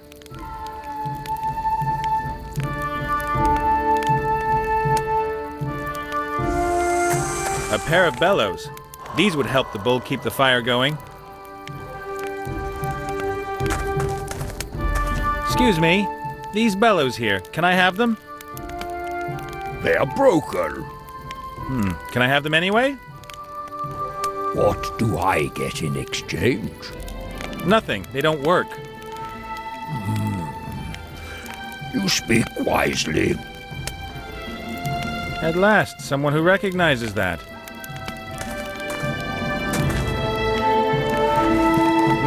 They really are wrecked. There's a hole here in the airbag. A fat old bull that smokes a crazy-looking pipe, and who doesn't seem to hear me, or who doesn't get insulted too easy. Hi there. Hello? Anyone home? Moo! I heard you. Oh, that's great.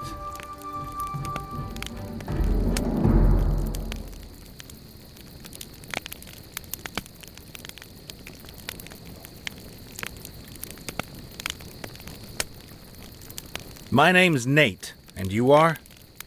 I am known on this plane as Fastfoot, Thunderhoof, or the Rainmaker. I belong to the proud nation of the Minotaurs. And you run some sort of fancy hippie costume business? I am a shaman. And that is? I talk to the ghosts of our forefathers. I brew potions, heal the sick, and invoke the weather. Wow, lots to do. You must really get stressed out.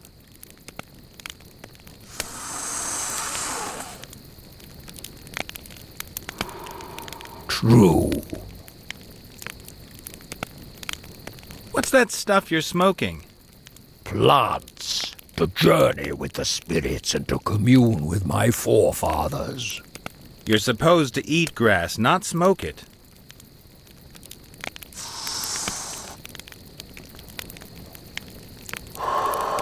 Okay.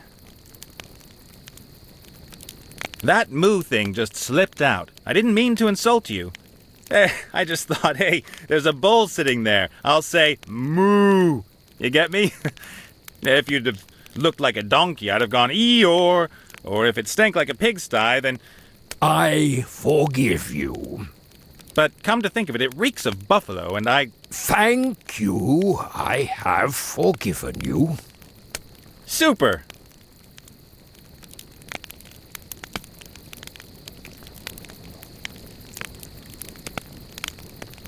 You'll definitely have some smart idea for how I can get into that orc camp out there. Physically, I mean, not spiritually or whatever.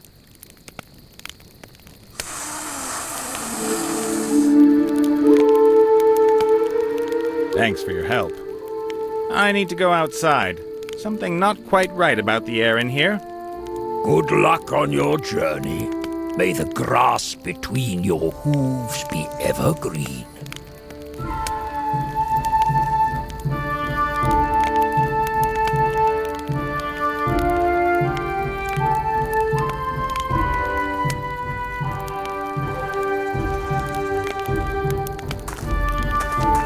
Mortar and pestle. Proper, man-sized.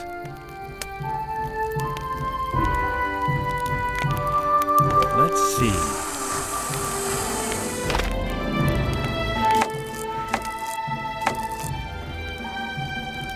The blossoms have been pulverized, and what's left is a good blue paste. Okay, I'll put the earth into the mortar. And with a bit of elbow grease, now we have a fine red powder made from the red earth.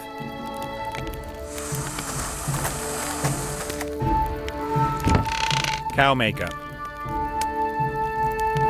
Unless I'm wrong, that is makeup, and I most strongly suspect that it belongs to Big Chief Clovenhoof. Just to make things clear, I'm not putting on any makeup. Black ink. I'll take that. A copper bowl. No idea what that's good for. Hey, Chief, can I take this thing here? Stare blankly if I can. Thanks.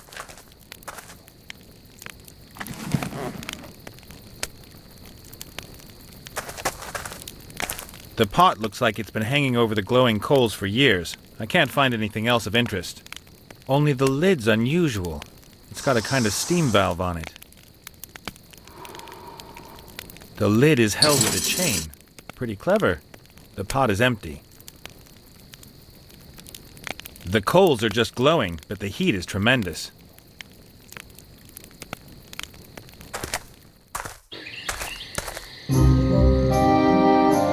A jar from the shaman's makeup, full of ink or something. Looks designer. A copper bowl from the teepee. It's empty.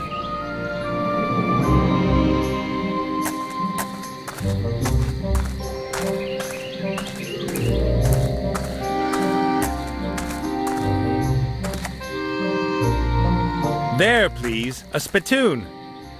How charming.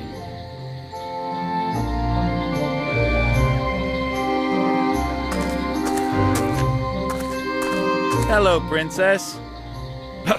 Yes? Why do you spit every time we talk about the zombie? The mere mention of her makes my bile rise. The mentioning of whom? The zombie! Just the zombie word, or others too? No, just with zombie. And if I say it? What? Zombie. Then it's okay.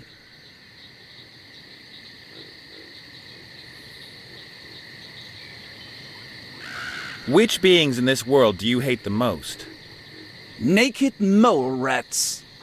And then what? Zombies. Can you help me with my crossword puzzle? I'm looking for undead being in 6 letters. Zombie! What? Zombie!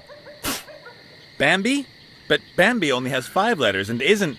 Zombie! Are you stupid? I bet you can't say this tongue twister. Zombie Zeke zapped, Zulu Zoo Zebra Zombie, Zigger Zagger Zilch, Zoomderm... That doesn't make any sense. Say zombie.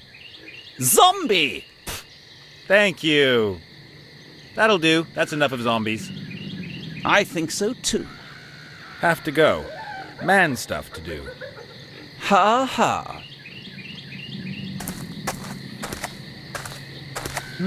There's a little spit lake that's formed on the floor. That'll do nicely.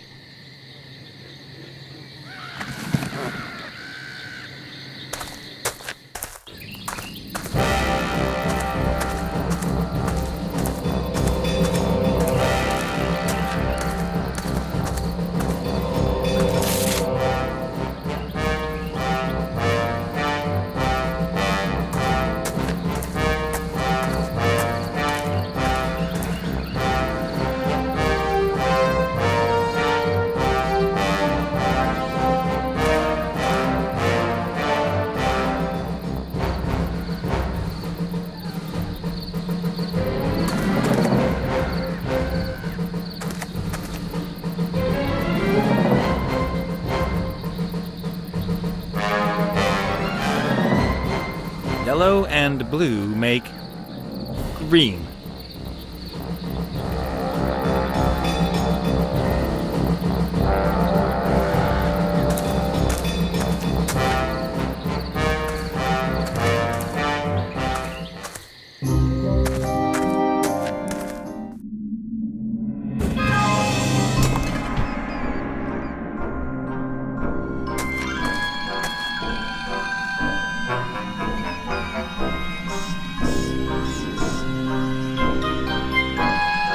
Hey, boss.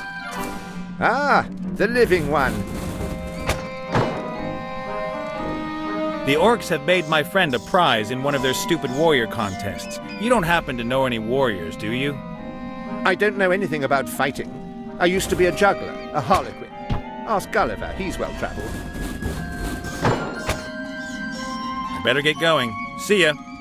Take care, and remember, we, the undead, are your friends. Rancid-smelling, dead friends.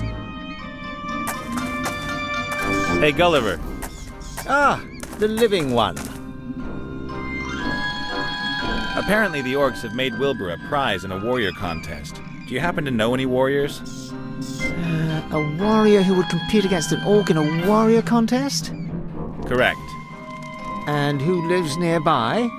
If possible. And, if it's also possible, he shouldn't charge for his services. Aha. So someone like that, you won't find him around here? Most probably not.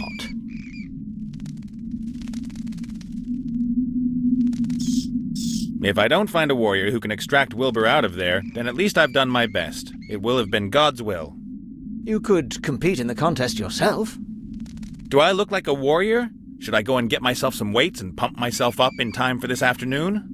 Well, in my experience, there are two ways to become a dreaded warrior. The first way is the virtuous path of trial. You must gain experience in countless battles, work on your technique, and improve upon all of your skills. You must understand the essence of fighting better than anyone else. You must never give up. Every detail must be important to you. Then, after a long and agonizing period of humiliation and defeat, you'll become a reasonable warrior. And the other way? You need invincible kit. If your weapons and armor are better than everyone else's, it doesn't matter if you're a useless warrior. Your kit does the work for you. That might be just the thing for me. I'll get myself some invincible kit, save the little guy, and become the hero of the hour. I think there may be a legendary warrior set somewhere near here. What makes you think that? Oh, just an idea. It's true. There is a powerful and famous set close by. But how did you know? Does it maybe consist of several components that are distributed around this area? And there's a whole series of rip-your-hair-out, tedious tasks to complete to get each part? Indeed. They are the helmet, the shield, and the sword of power. But how? Well then, what do I have to do for you to help me? Well, you could help me with my body. What's missing? Well, I need a lung. And? A heart. And the third thing? Everything needs to be powered up. A bolt of lightning that will breathe life back into my body. Uh-huh. If you help me, I'll tell you where the Sword of Power is kept. And perhaps the others know where the helmet and shield are. I'll put money on that. You're not much fun, are you? So, where am I going to get a heart from around here? You could give me yours. Great idea. I'm just trying to help. So what's a lung supposed to be doing in a machine? What do you think? It supplies the body with oxygen. And what do you need oxygen for? Energy is produced from sugar in the mitochondria, the cell's power stations, with the help of oxygen. The vital organs need this energy, particularly the brain. You're a skull. You haven't got a brain. You exist totally without blood, oxygen, sugar, and all that other stuff. In my construction manual, it clearly states that a human cannot live without lungs. You mean the cornflakes pack with the kids' special? You and your body, 5 ways to proper nutrition. Look, I've only got one chance and I want to get it right, so bring me a lung.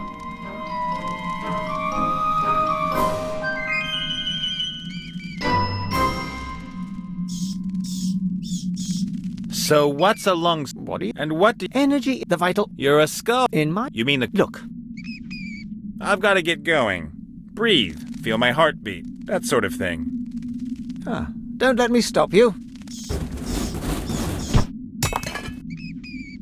Hey, boss. Ah, the living one. Do you know anything about a warrior set that's supposed to be hidden near here? Yes, I do. It belonged to a travelling knight who died near here about a year ago. And I also know who has his helmet. Who? And I should tell you, of all people. You deceived your friends. Maybe you want to take off with the helmet. I want to free Wilbur. Huh. You've probably never done anything selfless in your life. But now I'm going to do something. Prove to me that you can be selfless. Make the paladin forgive me, so that this pillory disappears. But that wouldn't be very selfless of me. I'd only be helping you so that you'd help me. I'd be prepared to ignore that. After all, this is about character building.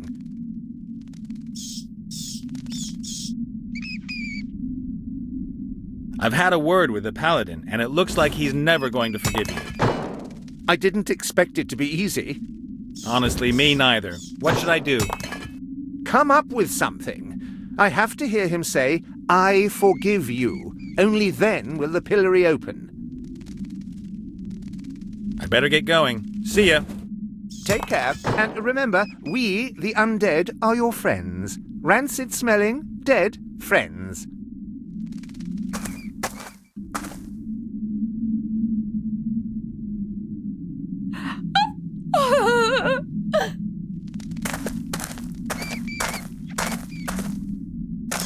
Fair enough.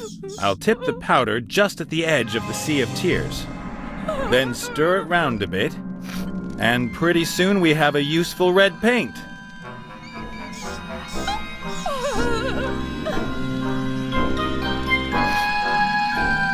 Red and blue make purple.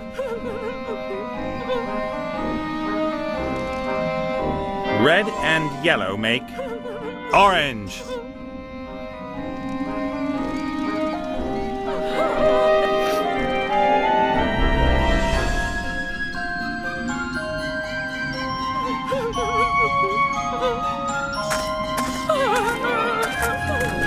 Well, how you doing?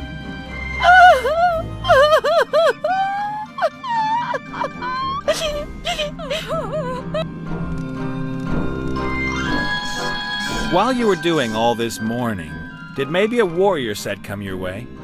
A what? You know, sword, shield, helmet. I have seen a shield. Do you know where it is? My Maximilian had a shield as well.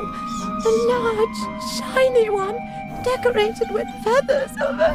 Hello? Let's stick with the subject. Where's the shield? Why should I help you? You are uncouth and brutal. You are always poking fun at my suffering. Please, no. As long as I am suffering, no one else may be happy. And your misery will only end when you receive a message from your intended? That is so. As much as I'd love to spend more time with you, I have to get going.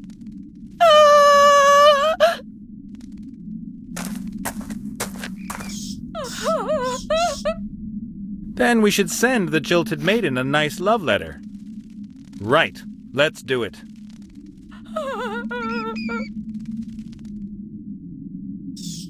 Dear most noble miss, it is I, your Maxi Poo. I'm sorry I disappeared so suddenly. The problem was...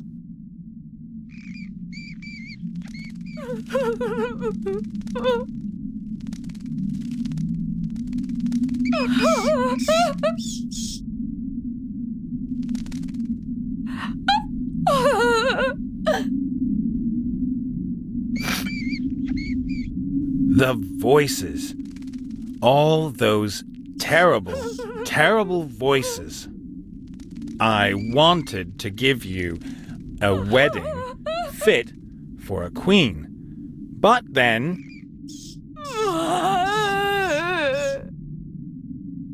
fate kicked in a brutal fashion, on the quest for a silver flower pearl for your wedding ring. I found myself in the southern ocean off the coast of Switzerland when a storm arose. My vessel foundered, and I awoke 3 days later.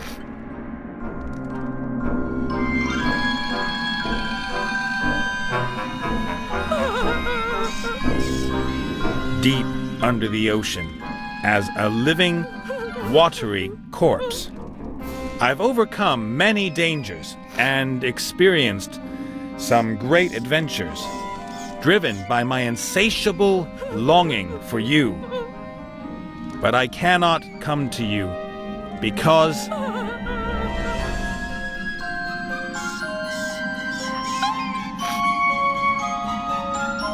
a malign curse binds me to these waters. I'm writing this letter in all urgency. Make haste to me, my love, wherever you may be. I'm waiting for you in the south. Deep in the south. Exactly here. What a masterpiece. There's something missing. Don't hesitate to help others before your departure. Kissy, kissy, your Maximilian. Perfect.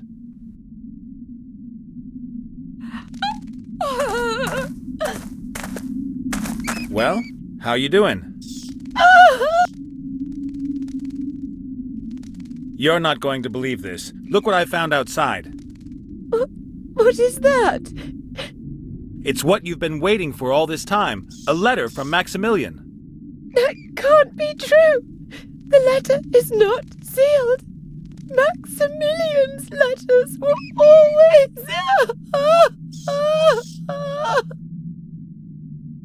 Damn. As much as I'd love to spend more time with you, I have to get going.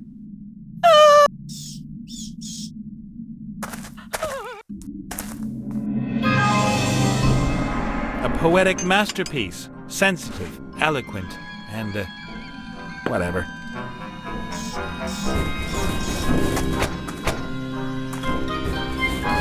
Good. Now the letter's got a decent blob of wax on it.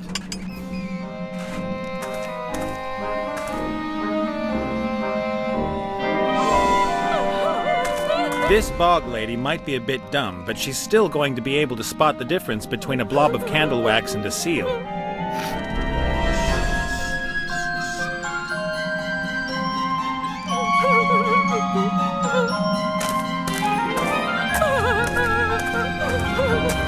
Let's see just how good the stonemason's work was. Looks pretty good. I'm guessing that looking through a blur of tears, you wouldn't notice anything odd.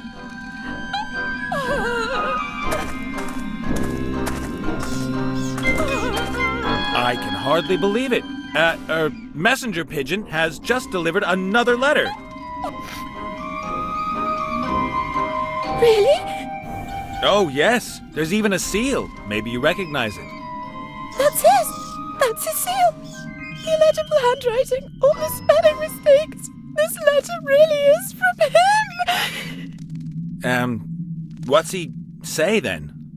There was a storm and he wanted to come back to me, but he can't. You see, that explains everything. I have to go to him. Oh, deep joy. What about the shield? Oh, yes. The fat ogres carried it away. They live in a cave nearby. Thanks, and good luck with the search. But always remember, the journey is the destination.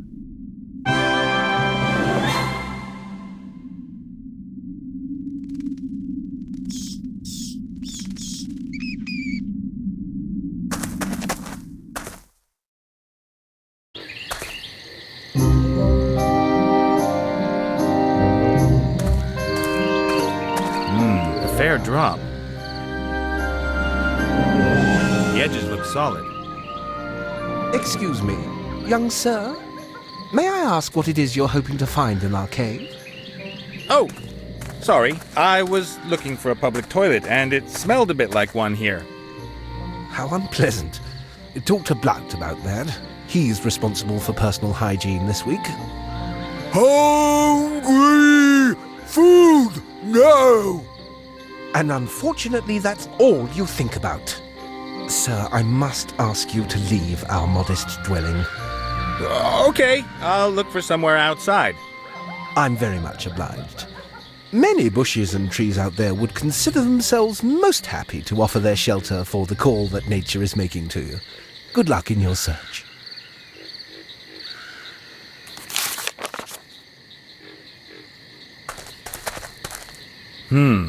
Strange plate. That's no plate. That's a shield. Probably the shield I'm looking for. The shield's covered in all kinds of unappetizing ogre food.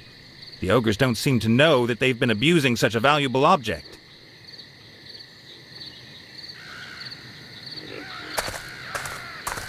I've somehow got to divert the ogres and get rid of the food. Apologies once again, young sir. I cannot countenance your rummaging around in our private things. Please, take your leave of our cave. Oh, I thought I was in another cave.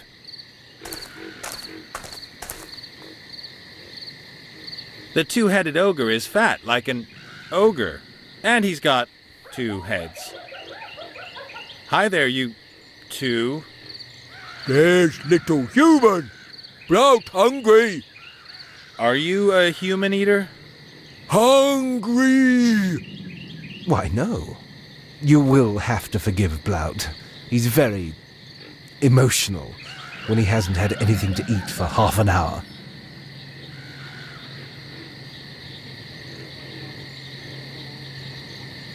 Who are you? Blout. Blout, really? My name is Zloff, from the Lightning Fist tribe. That's my good-for-nothing half-brother, Blout.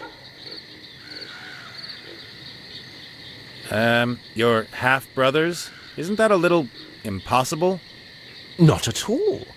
The biology of two-headed ogres is very complex. As you may know, it can... Boring. Oh, really? That's just... It's okay. I don't really need to know all the details. You're a battle mage then, are you? No. Hit me. I hit people to death. I think he meant me, Blout. It's true, I am a battle mage. My modesty prevents me from pointing out that I am one of the best. Of course, I'd be even better if I could study more. But, oh well. That's a very interesting plate there. Dreadful, isn't it? All that fatty food. But Blout loves that rubbish. Blout, hungry. I've told you 1,000 times. You only get to eat once I've finished reading this book. Hungry, now. If I let you eat now, then you'll put your greasy fingerprints all over the pages again. I get to choose what we do this afternoon. Blout was allowed to decide this morning. First he wanted to lie in, but then suddenly he didn't have enough time to eat. Tough luck. I am hungry. But I am not. Could I, borrow the plate? My plate! My plate! I'm sorry, that's Blout's favourite plate. Because it's so big, he won't give you that. I need to get going. See you two later. Goodbye.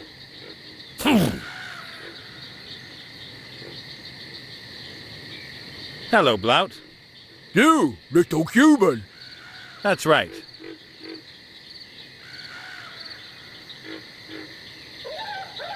You must be very hungry, Blout. That's a very, very big plate you've got there.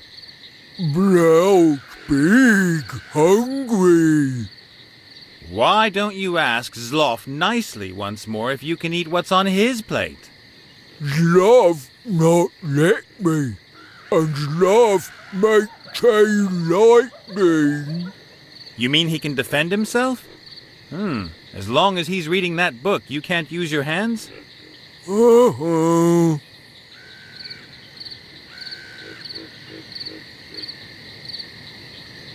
and your half-brother, don't you guys get along too well? Sloth is stupid. Uh-huh. Always reading. Never fun. Never break things. He's more the intellectual type. Sloth, not real man. Sloth never had girlfriend. I heard that.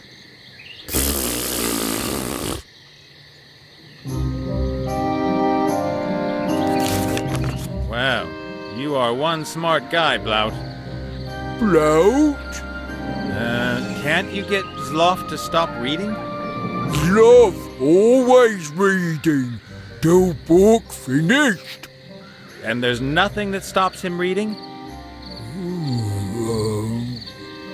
Sloth like drink cocktails. Ogre cocktails. Okay. And then what? He drunk very quick. You mean he can't hold his liquor, and he gets too drunk to keep reading? Interesting.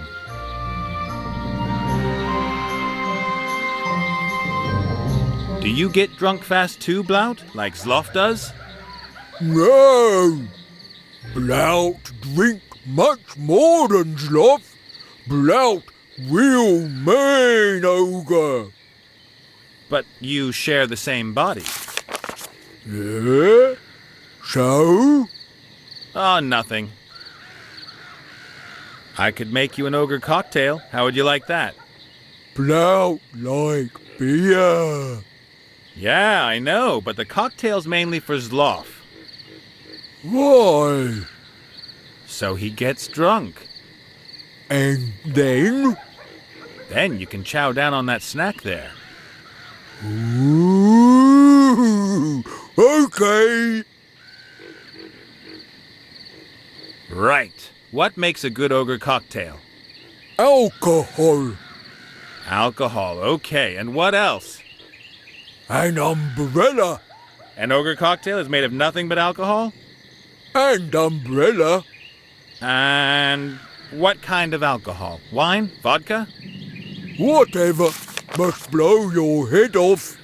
So, high-octane alcohol in a glass with an umbrella. Classy. Little human can look in cave. Do you have the ingredients? Uh-huh. I have to leave. My stomach's grumbling. Hungry! Young sir, those are our private belongings. All of the appliances are registered. Please leave our cave. Blout gave me permission. Little human make cocktail for Sloth. Really? What a delightful surprise. I thank you most cordially. No problem, Fatso. He meant you. That seems to be some kind of storage cupboard. I would have expected a larger cocktail glass. This one's more human-sized. Is that going to be enough to get Sloth drunk?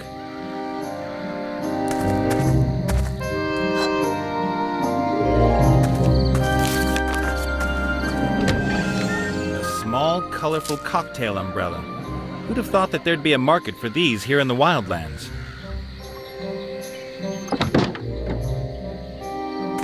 A tied-up linen sack. The contents probably need to be protected from birds and rats.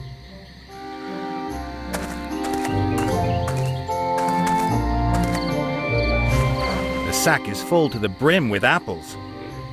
They're all damp and rotten. They smell like they're fermenting.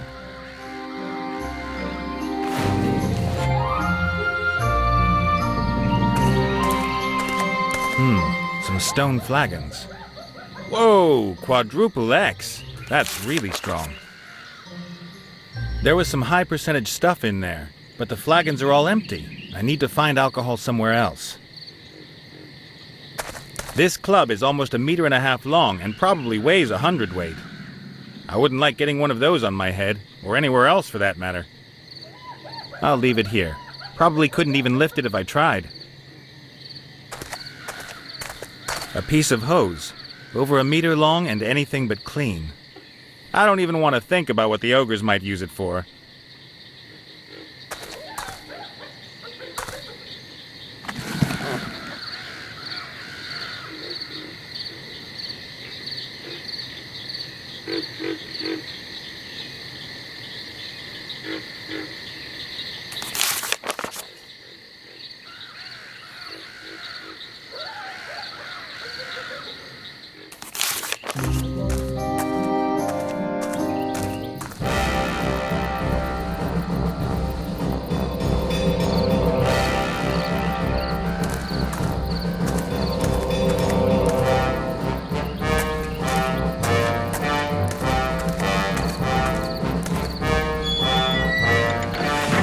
Still works, but what could I press?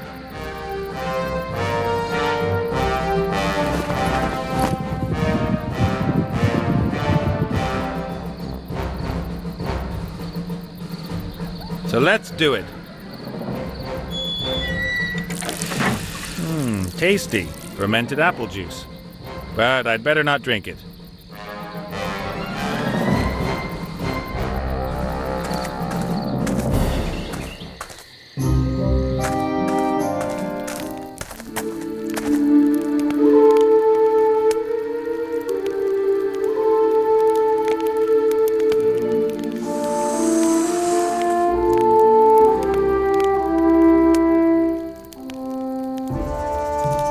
Cool.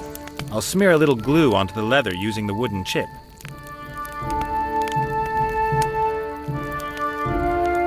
That ought to do it. I'll use a piece of leather to seal the hole. Perfect. The bellows are usable again.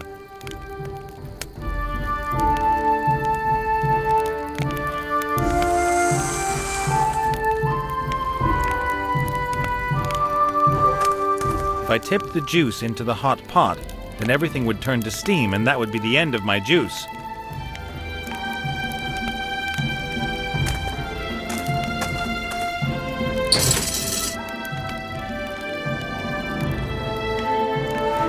Sits nice and firm. Whatever's in the pot will evaporate, condense, and be drawn off in the hose.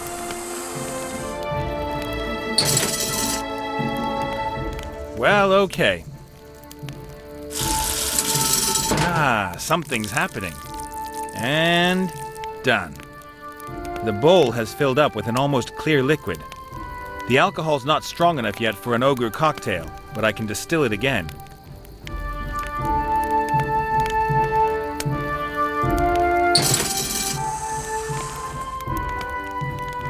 And again.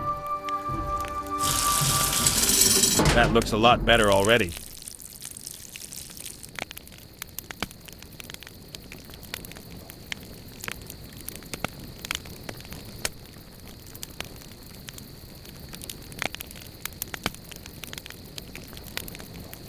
The alcohol isn't strong enough. The bottles in the cave had 4 X's.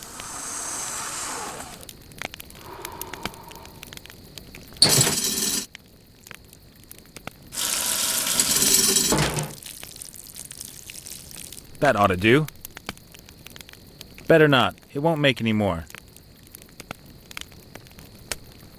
Now just missing the sophisticated decoration.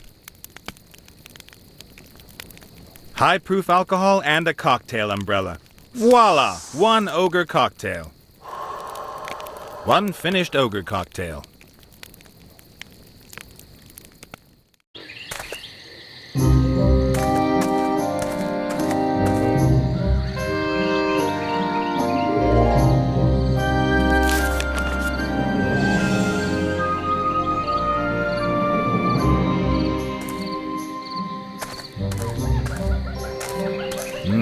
Fair drop.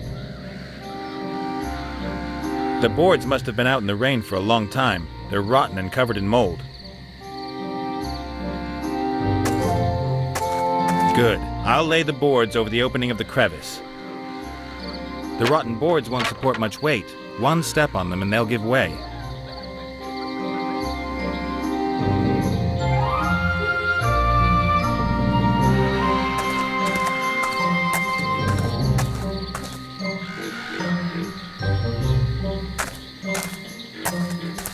Greetings, Loff. Ah, welcome. What are you reading there exactly? Oh, it's a really fascinating book about the newest developments in chain lightning research. You know, a mage always has to keep up to date. Unfortunately, I don't have many opportunities to read in peace. Blout doesn't think much of education. So that means when you do get time... Then I use it, and read the whole book at once, if I can. I get it. You two seem very different. One doesn't have much choice. And it's far from uncommon for two-headed ogres to have very different interests. Clubbed to death! I bet you guys argue a lot. We have our rules. Blout specifies what we do in the morning, and I have the afternoons. I need to get going. See you next time. It was an absolute pleasure to have a conversation that wasn't about digestion and killing.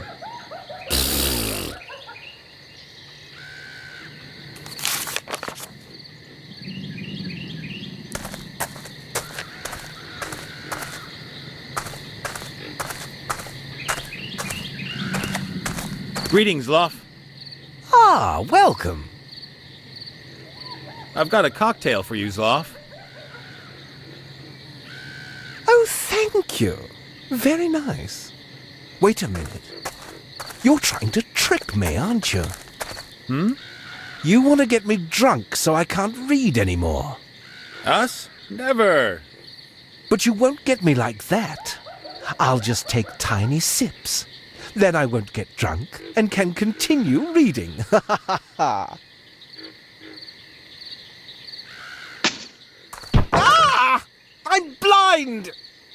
Then you finish reading! No!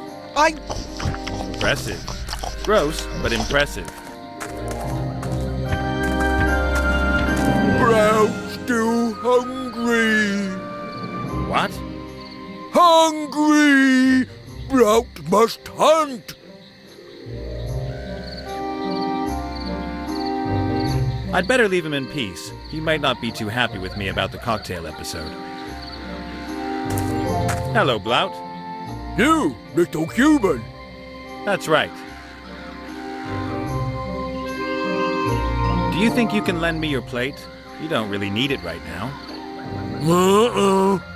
Why not? Eat again soon. Blout, great hunter. At the very most, you're a fat hunter. You couldn't tell the difference between a partridge and a wild boar. And how do you get on with hunting? Have you ever caught anything? Not yet, but soon. What do you hunt then? Everything. Uh-huh. I have to leave. My stomach's grumbling. Hungry!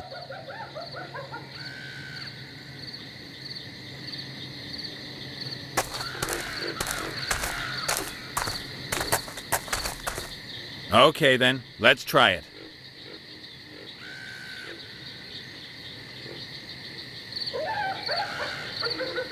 There! Colourful fluffy bunny! Do stop it, Blout. Something's wrong here. Just got to break shell!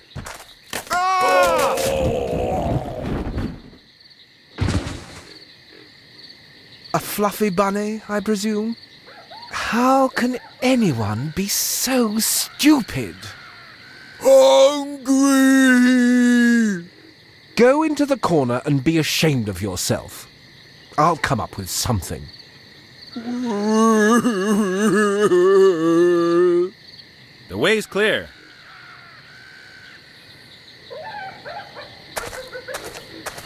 The pair are trapped down in the crevice.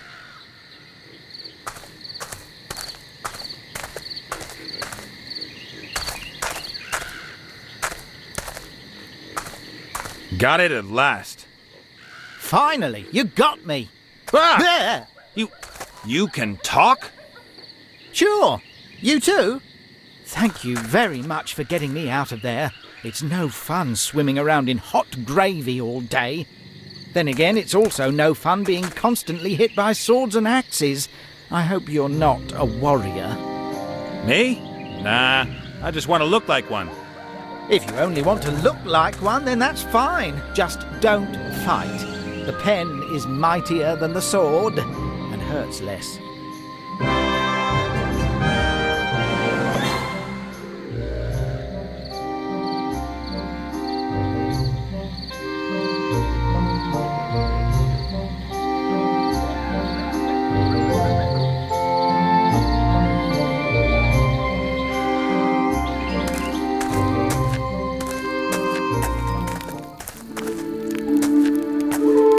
Yoo-hoo!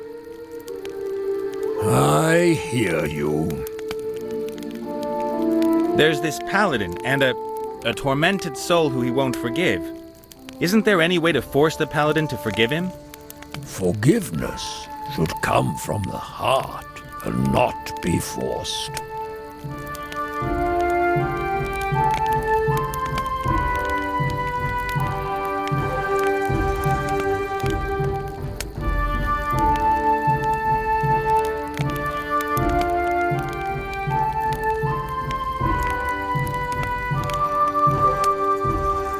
If we don't step in, he's going to injure somebody or kill them.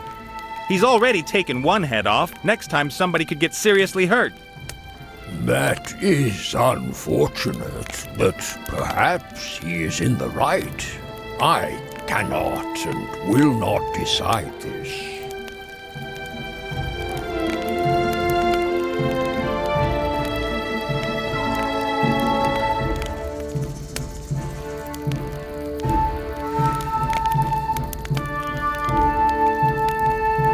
The paladin is stupid and mean too, and he likes eating ground beef. It is not up to me to punish bad people.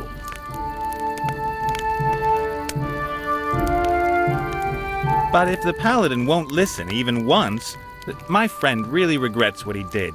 He wants to ask for forgiveness, but he can't get a hearing. This is not good. Everyone deserves a chance at inner peace. And the paladin will not be spoken to? No chance. Then we will have to make him listen.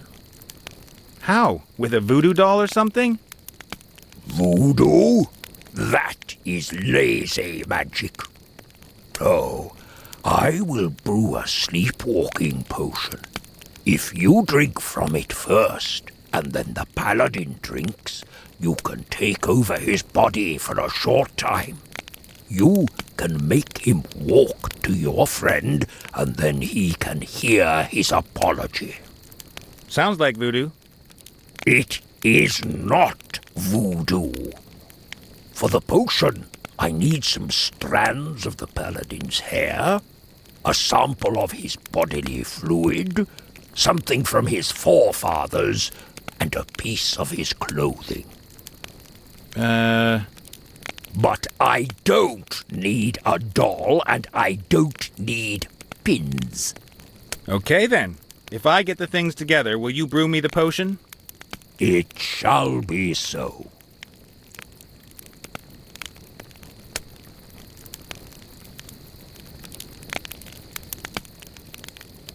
I need to go outside. Something not quite right about the air in here. Good luck on your journey.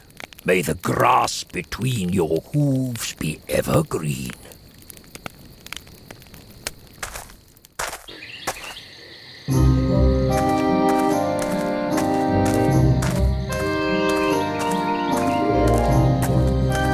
Hello, Princess. Yes? I think that all this hanging around outside isn't doing your hair any favors. What? What? Am I getting split ends? Please don't say I'm getting split ends. Looking a bit matted and dusty. Oh.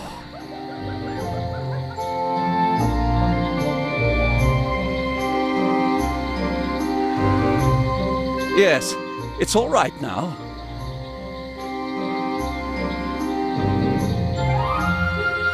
Whoa, what kind of comb was that you have there?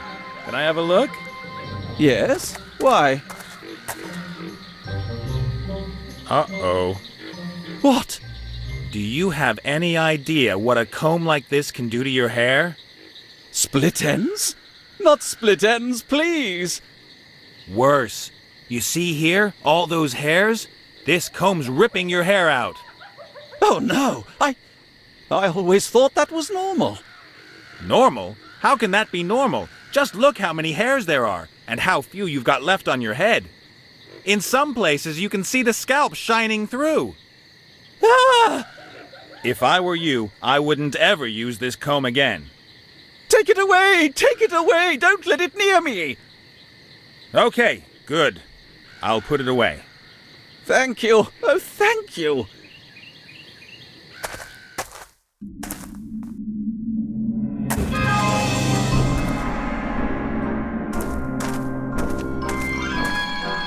Those are still urns with coats of arms on them.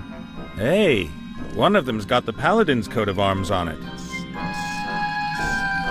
Well, it has to be. I'll only take a little bit of the ash with me. I'll leave the urn here out of respect for the dead.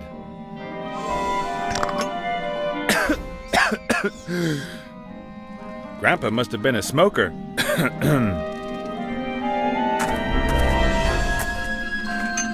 There are a few of the paladin's hairs hanging off the comb. Not a split end in sight.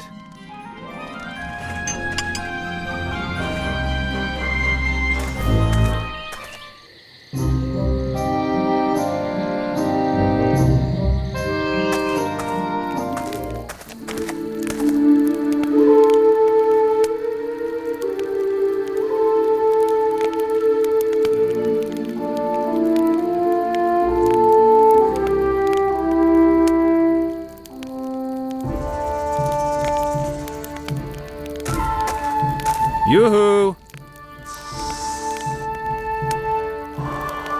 I hear you. I've got a comb here with some of the paladin's hair on it. Is that enough? It smells strange, but that is good enough. Spit is the one and only bodily fluid I was able to get from the paladin, and the only one I would have accepted. Spit will do. Here's some ashes from one of the paladin's ancestors. Will they work? If they are really from one of the paladin's forefathers, then it will work. Does a pom-pom count as a piece of clothing? A what? One of these things. You humans wear this kind of thing? Some. A few. Almost no one. If the paladin has worn it, it will do. But I do not want this thing. Just give me a couple of threads. Keep the rest. With that, you should have all the ingredients for the potion, right? It is so. Step back.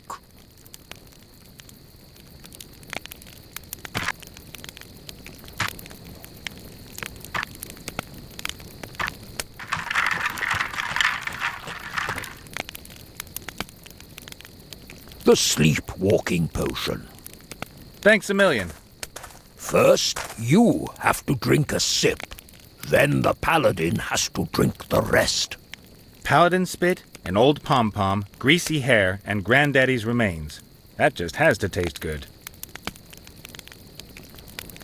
Salty, with a hint of mint? That is my secret ingredient. Better than expected. Thanks. Catch you later. May the wind blow your way.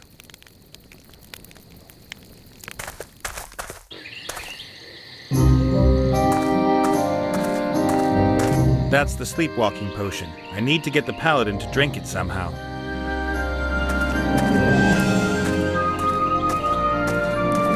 Hello, princess. Yes?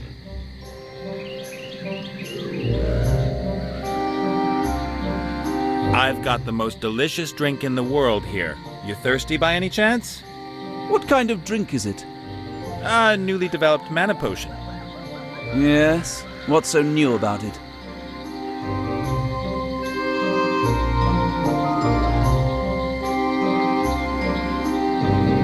Your mana and your life energy will be topped up by it. It's called a regeneration potion. What's so new about that?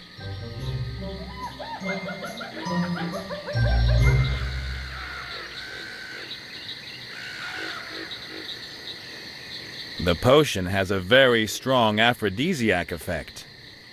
Great. Just what I need, alone in this wasteland. Only joking. Actually, there's something pretty different that's good about it. It's a diet mana potion with 0 calories. Really? That's interesting. There's nothing quite like mana potions for piling on the pounds. Much too sweet, and you're always forced into taking a big one when you actually only need a small one. Yeah, right, brother. I've been forced into taking a big one when I just needed a small one, too. This new mana potion was developed for precisely that reason. What's it called?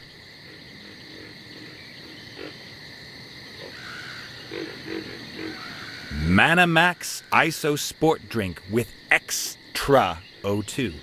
TM. Wow, sounds sporty. And I have the feeling that lots of clever people took part in its development. All right then, give it here.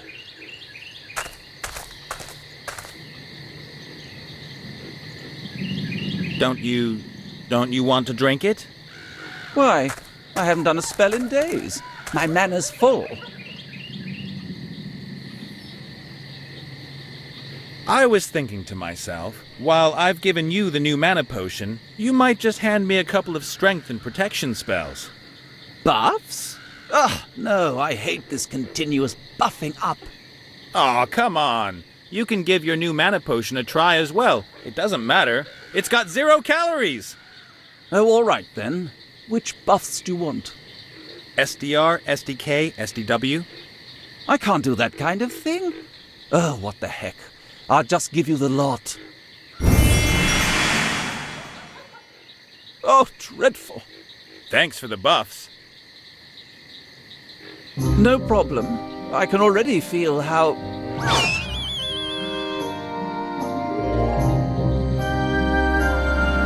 Wow. Weird.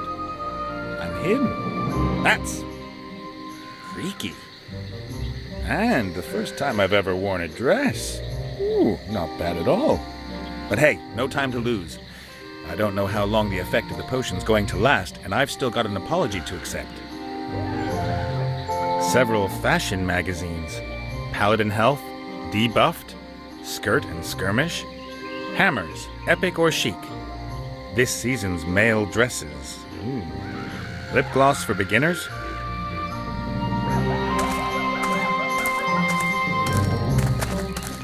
So I'm going into the crypt, and if everything goes well, you'll soon be reunited with your body. Oh! Don't worry, it's just me, Nate. Oh! Huh.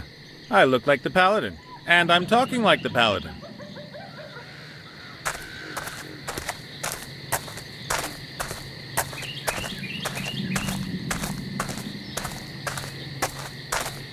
Time for the big show. It's him! He's come to take my undead life! No, I'm here to listen to what you have to say. Oh. I want to apologize. I'm very sorry for what I did to your sister and you. That's, very nice. All right then.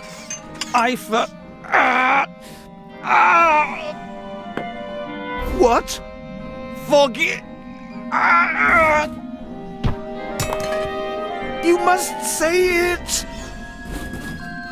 What? What have you done to me, devil? I? Nothing.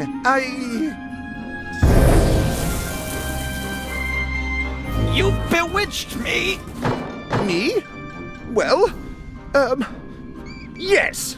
You're right. I've bewitched you. And I'll do it again if you don't free me from this pillory. You can't do anything to me. I'm safe in here. But I will find you.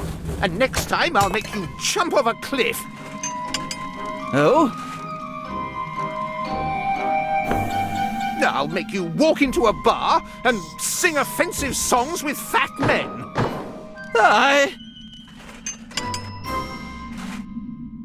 I'll sit you on a couch in your underwear and make you eat limp, greasy chips.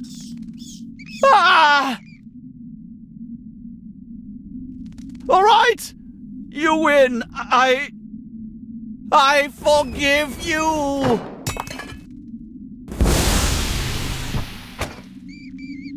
And stop hunting the undead. Don't ever cut off one of our heads like that again. Leave us alone.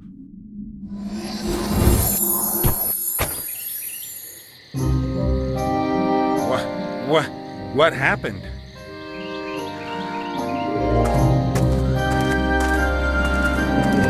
Time to take you to meet your body. Yahoo! Could you just pull this caterpillar out of my nose first? No.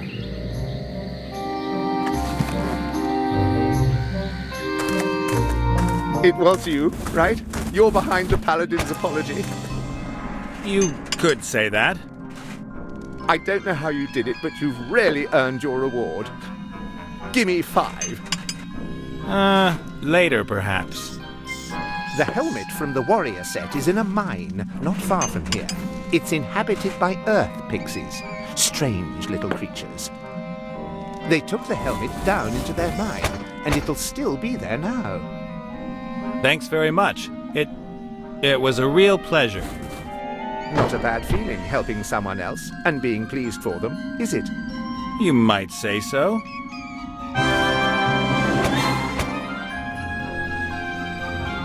Hey, boss. Ah, the living one. And what kind of a feeling is that, being pillory-free? It's unusual, but wonderful. I'm not a freak anymore, just a normal, run-of-the-mill zombie ghost. Well, I'm pleased for you. I better get going. See ya. Take care, and remember...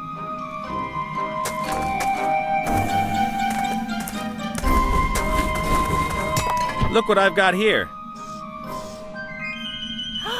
Bodies! Oh! Yes! Yes!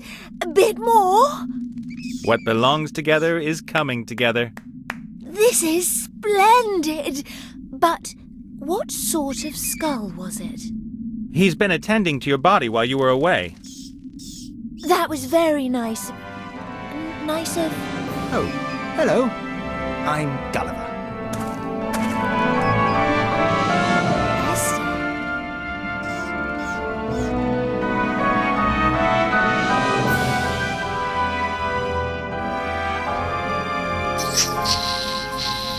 Ooh. Nate, I need my body. Urgently. I don't want to hear. Please get my body working. Then, I tell you what, I won't only tell you where the sword is kept, I'll also give you some armor. How considerate. You've given me something much better. Hey, Gulliver. Ah, the living one.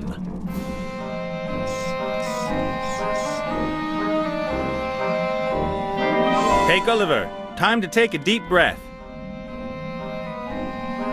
Simply fantastic. I'll be able to run marathons with this lung. Thanks. Now I just need a heart. Yeah. There's just nothing which might pass for a heart in all this desolation. Then you'll have to keep looking. My body definitely needs a heart.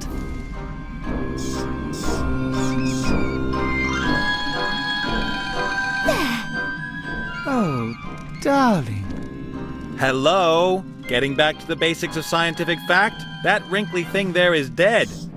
Don't talk about my sweetheart's heart like that. It will beat again when we power up my body. Well done. Come on, let's erect the antenna.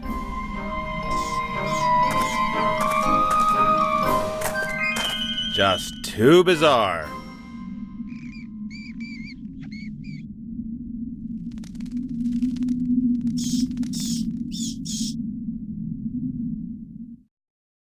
Hello? Can anybody help me? I think I've gone the wrong way. And there at the front in the passage. Yeah, I've drunk a lot of that sleepwalking potion.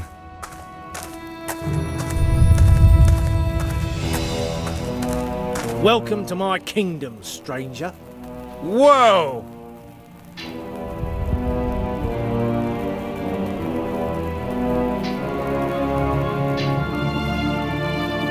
My name's Nate. I'm searching for a powerful warrior set. I'm guessing you're a part of it? Oh, don't remind me. I'm happy to be out of it. The constant riding about, senseless battles, camping in the open, and of course those other two idiots.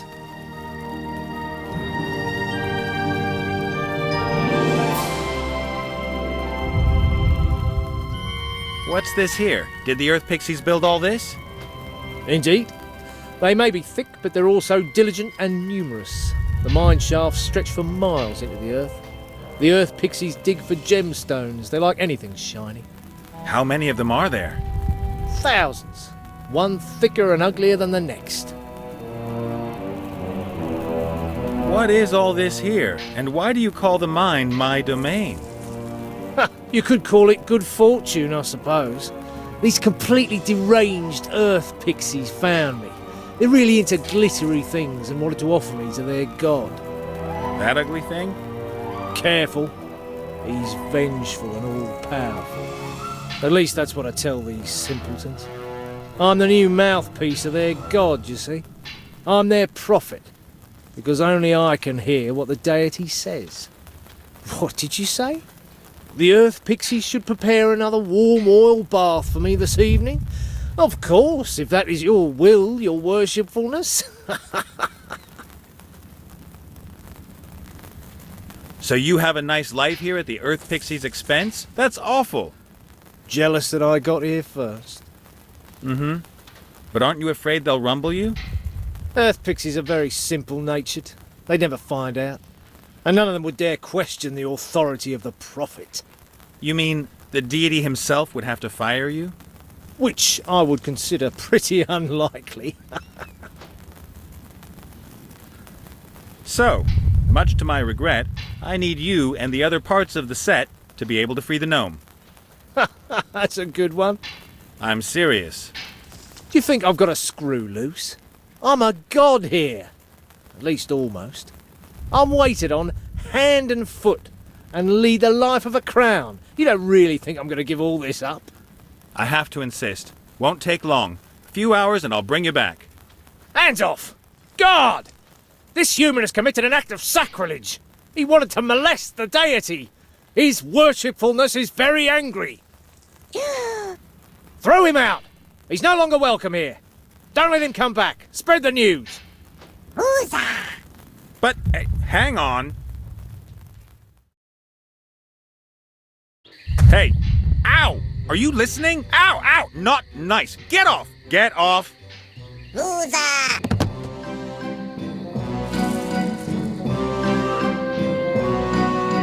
Hey, you! Hey, ooh! Keep your frickin' little hands off my ghoulies! Their little hands were all over me.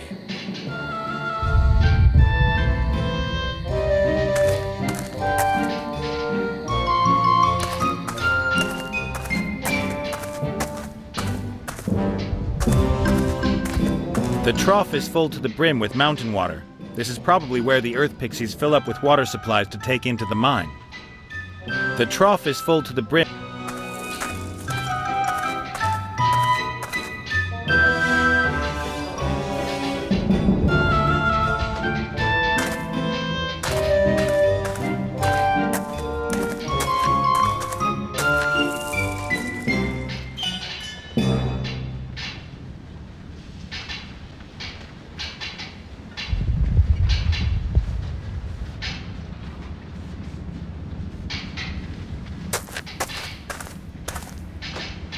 A nice accent in an otherwise extremely rustically themed interior.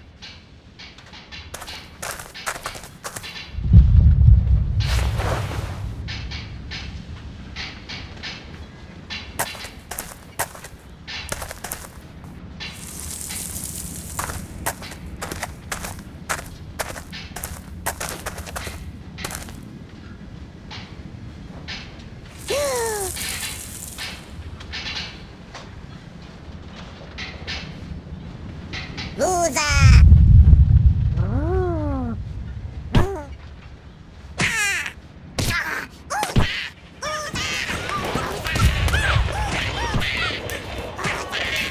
Out of the way.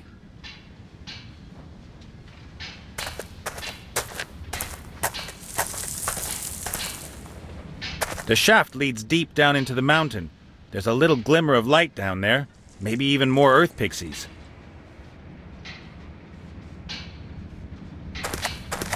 A wooden chest with steel bands and a hefty lock.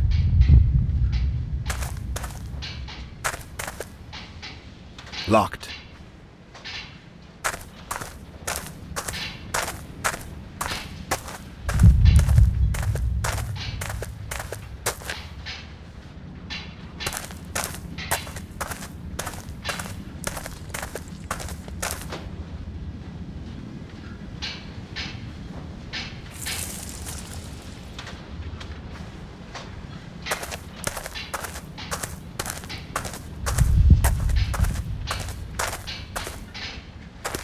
Dynamite.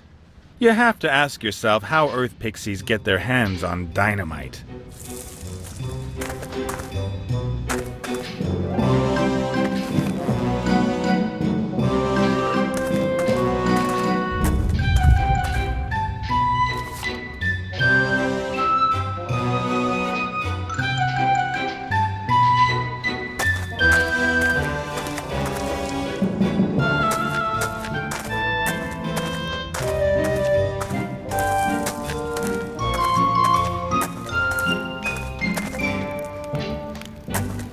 It's some kind of water skin or camel bag. They're usually made from particular parts of animals, but I won't go into details.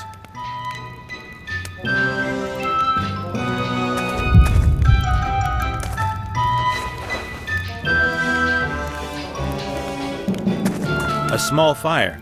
The pixies warm themselves up by it every now and again. Ah!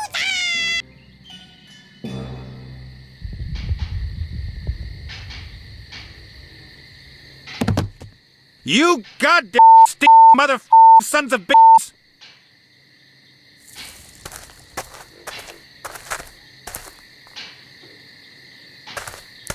It's pretty small for a water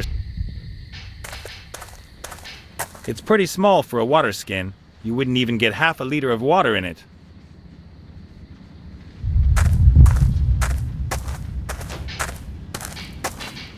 Okay. I'll fill the water skin with as much water as I can and then seal it by knotting it.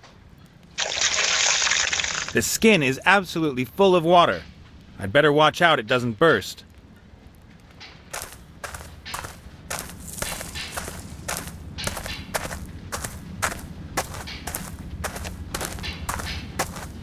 I'm leaving the sticks right where they are.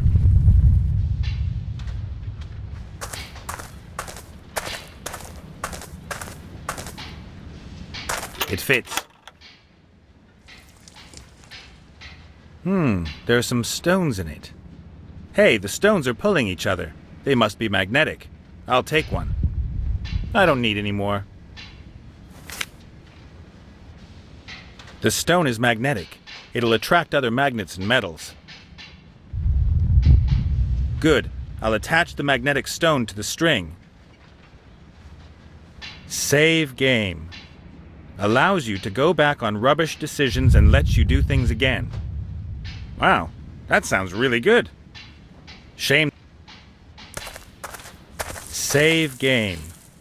Allows you to go back on rubbish decisions and lets you do things again. Wow, that sounds really good. Shame that the buff only lasts for half an hour.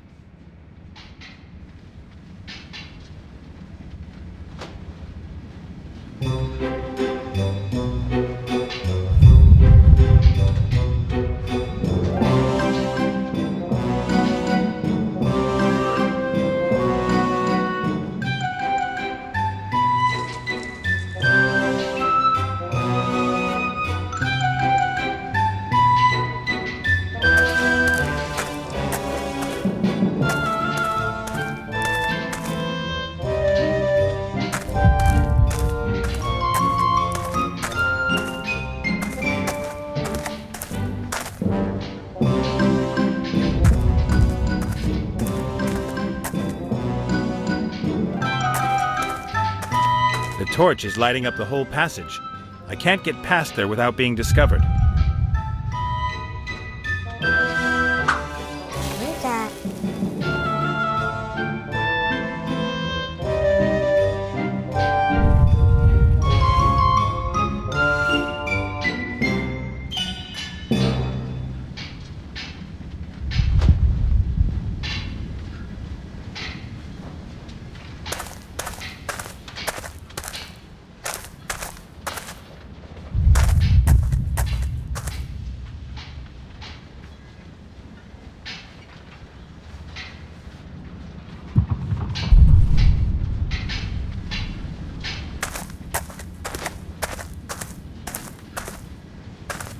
This torch isn't fixed to the bracket like the others. I can take this one.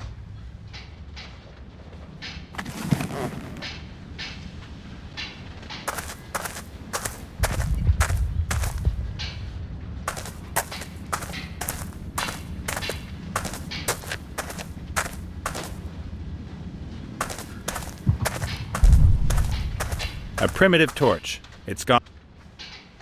A primitive torch. It's gone out.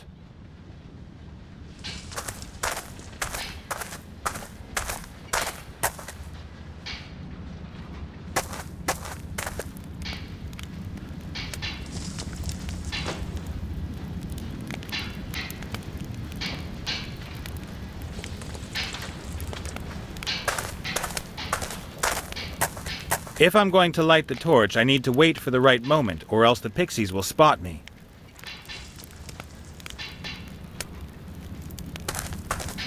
So let's do it.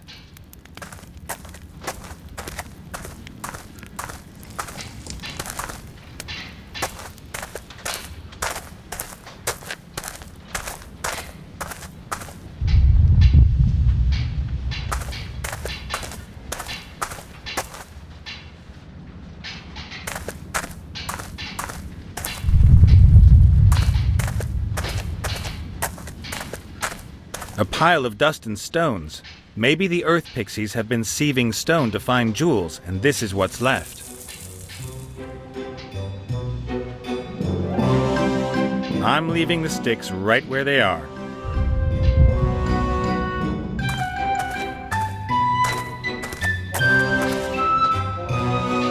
I'm leaving the sticks right where they are. Nice.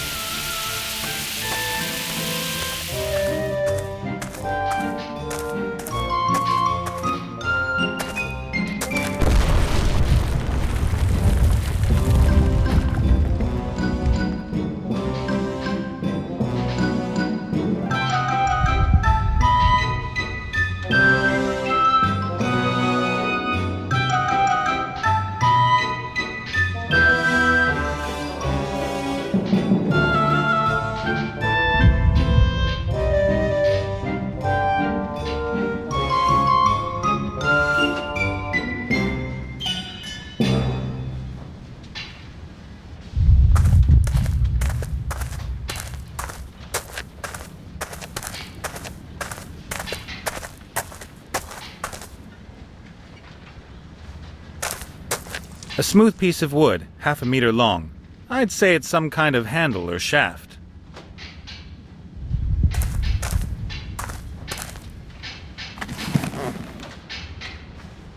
A small copper deposit. If I had a pickaxe, I could dig it out.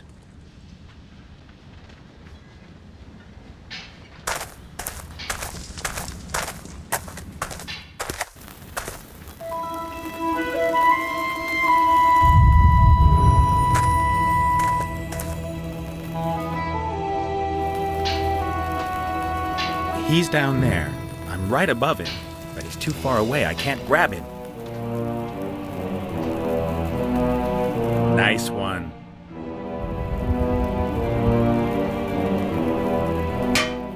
What the? Help me! God, I'm floating! Woozah? Yes, Woozah! I'm being kidnapped!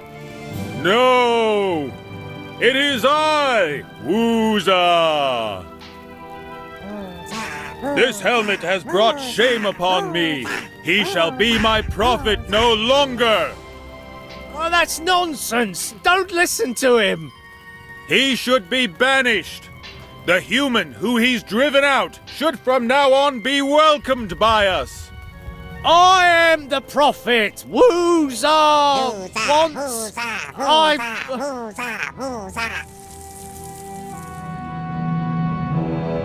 No!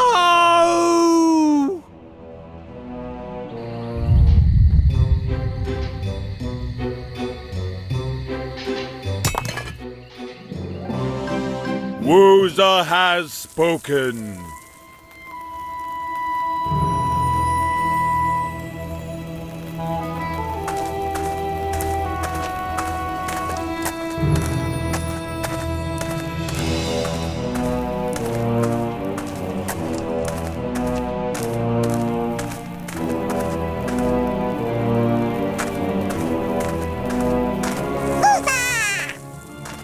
Sorry, don't get excited. But there's someone on guard. A stone dragon's head, covered in soot. An earth pixie's fumbling around with it.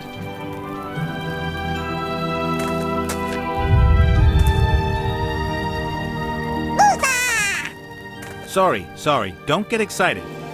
But there's someone on guard.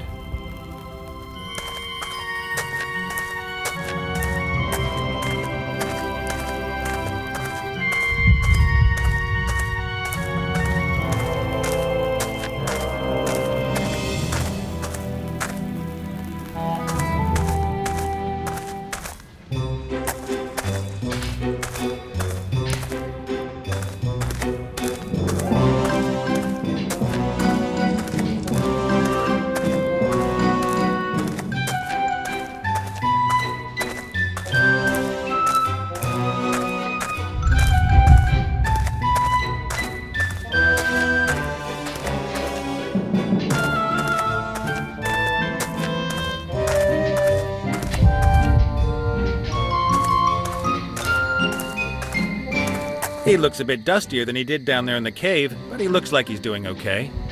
Okay? I'm gonna... Shut your trap. I need to save a good friend, and you're going to help me whether you like it or not. Get your hands off! No, don't, not the greasy hair! Cooey! Marks! Oh, no, what's that dumbass doing here? Still the same old you, eh? Are we going to be picking up the psychopath too, by any chance? The sword? That's the plan, at least. You're going to pay for this.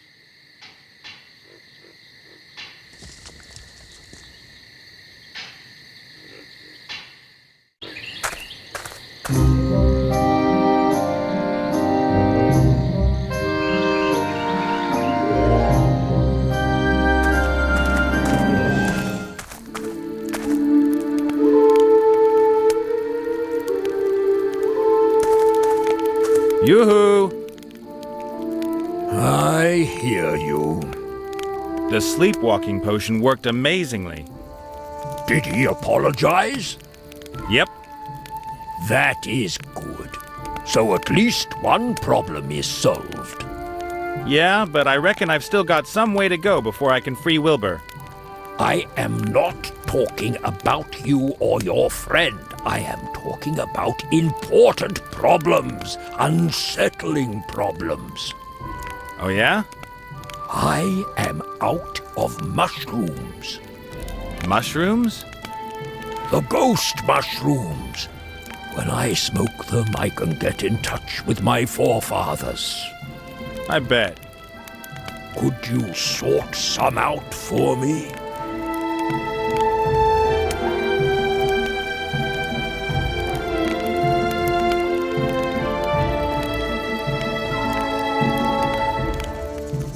Maybe. What do I get for it? But I helped you with the sleepwalking potion. And that was very nice of you. Get me the mushrooms, or I won't help you anymore. Well, maybe I don't need your help anymore. But maybe you will.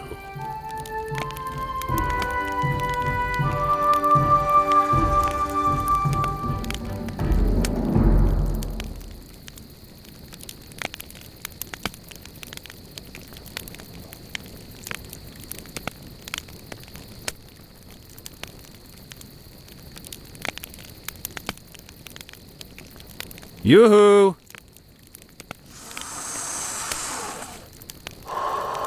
I hear you. And what exactly are these mushrooms that you want? They are called ghost mushrooms. They are very rare. They only grow near to where there is death, in graves, dead swamps and such places. I always looked for mine in the crypt. And what do these ghost mushrooms look like? They are small, purple-colored mushrooms with green spots. They live where it's damp and moldy. That is why they smell so old, rotten and dead. The more rotten the smell, the stronger their potency.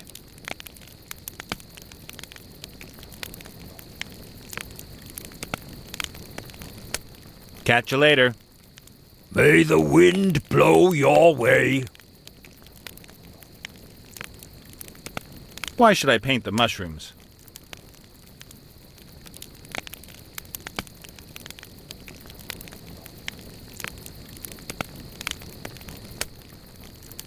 Yoo-hoo! I hear you. And what exactly are these mushrooms that you want? They are called ghost mushrooms. They are very rare. They only grow near to where there is death, in graves, dead swamps. And what? They are, that is... Catch you later. May the...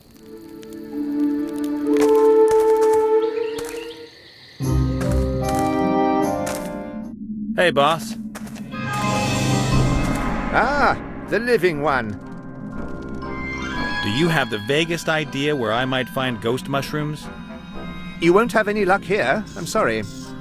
But the Minotaur shaman figured he got his mushrooms out of the crypt here. That's true, but he got too greedy. In the past, he would only pick up 1 mushroom a week. Recently, he's been taking 5 a day. The mushrooms have all been harvested. It's going to take a month or 2 until the new ones have grown. So that means there isn't one single ghost mushroom to be found? I'm sorry. Then I've got a problem. Do you have the vaguest idea where I might find ghost mushrooms? You won't have any luck here, I'm sorry. But the minute that the So that... I'm sorry. Then I've got... I better get going. See ya. Take care, and remember, we, the undead, are your friends. Rancid-smelling, dead friends.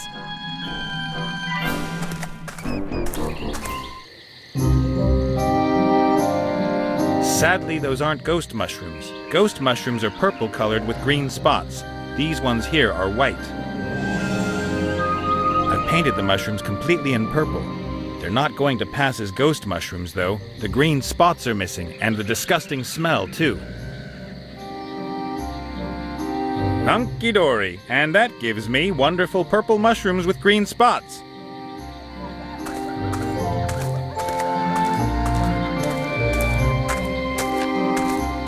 Hey, Gulliver. Ah, the living one. And you and Esther? We're in love. Great! We want to start a family. That's wonderful! We're going to call our first child Nate.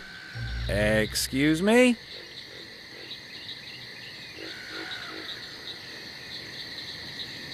You know anything about ghost mushrooms?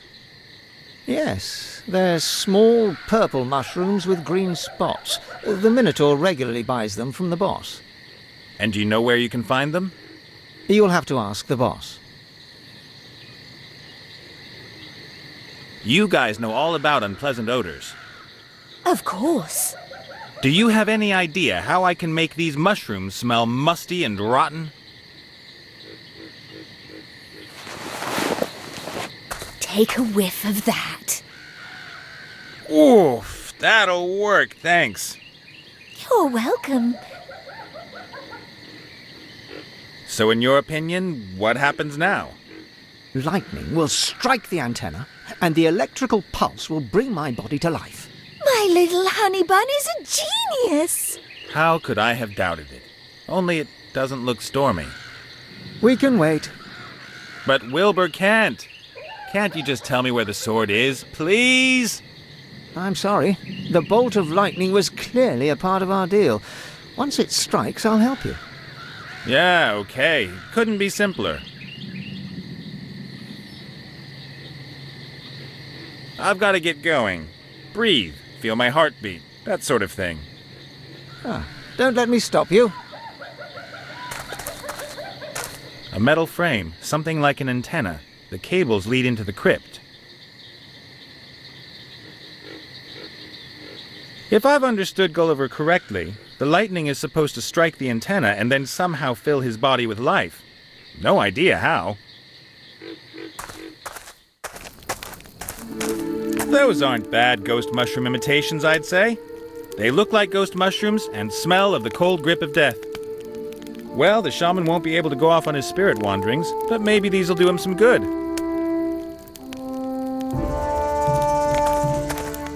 Yoo-hoo! I hear you.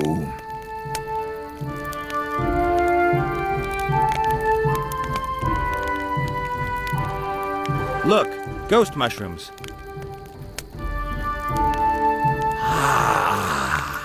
Excellent. And what a potent aroma they have.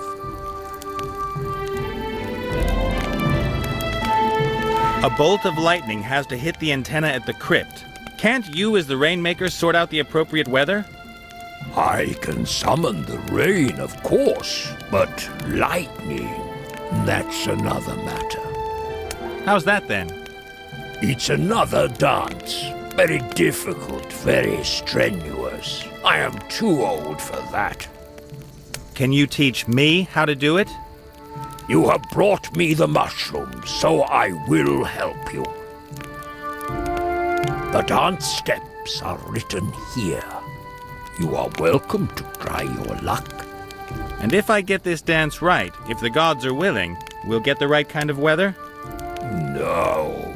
The dance is an insult to the gods. They will try to stop you and throw lightning bolts at you. Fantastic. That is exactly what you want. And now, please excuse me. I want to try the new mushrooms. Okay. Catch you later. May the wind blow your way. The dance looks pretty complicated. I'd better take a look at the instructions as I dance.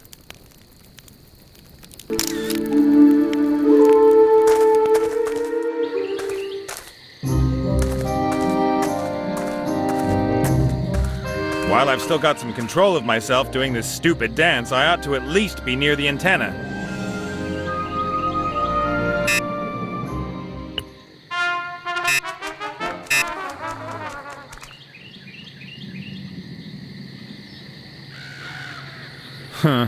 I've still got quite a bit to learn. Okay, good.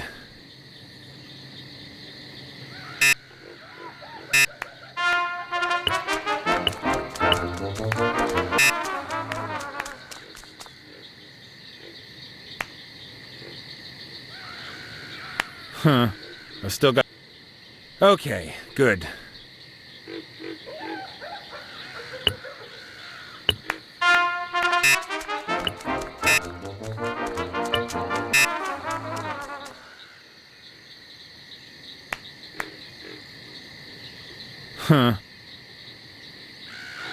Okay, good.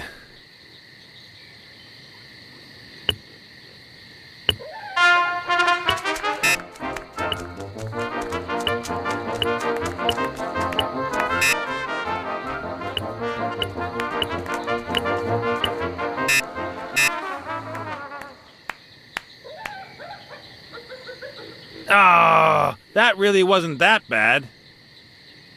Okay, good.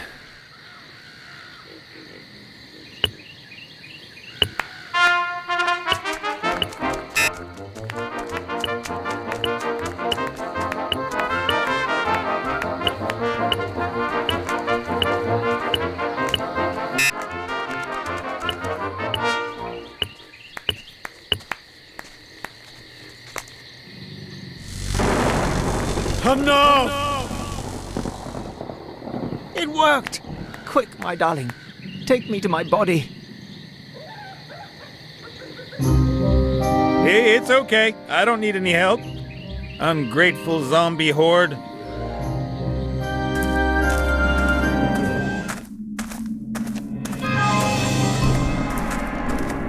And? You think it's funny seeing me smoke? Yep, everything worked wonderfully. And not for the first time I'm asking, what's going on with my armor and where's the sword hidden? But of course, you'll find the armor in that grave over there. You ought to wash off that crumbly stuff before you use it, though. Ew. And you'll find the sword in the fiery mountain. Where's that? It's a volcano not far from here. The dwarves used to have a mine there. They gave it up years ago. But a dragon has recently moved in. Charming. Good luck.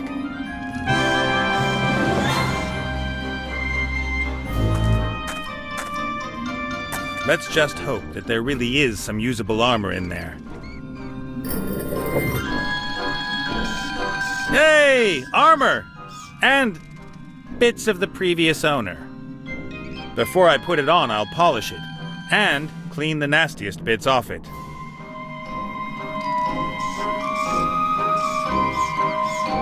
Ta-da! Clothes maketh the man. Armor maketh the hero. No idea what I should ask. Ooh, I'd better leave the two turtle vultures alone.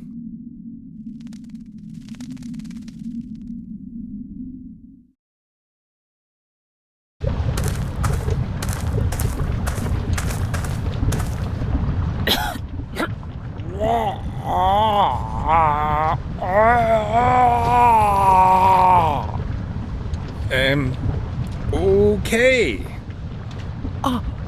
Are you afraid? I'm okay. You should be, shocked, rigid. Are you rigid with shock? Not really. What are you reading? How to become a terrifying monster in a fortnight. But I've only just started, and the first chapter states that one should not be disheartened if it doesn't work straight away, and there will always be people who begrudge anyone being successful in business. Sure.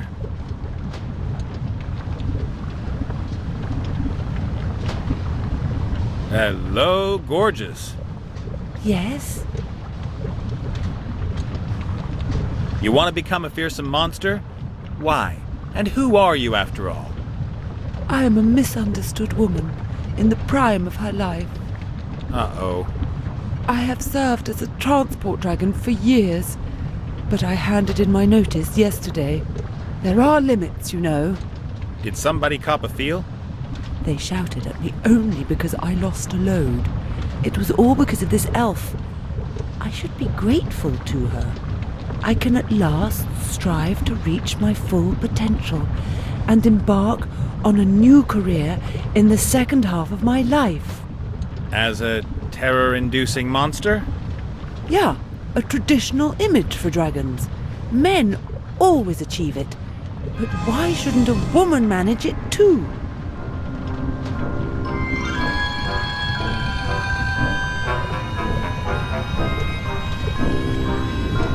And what's involved in becoming a terror-inducing monster? You gotta pass 3 exams? Oh, no, it isn't quite that simple.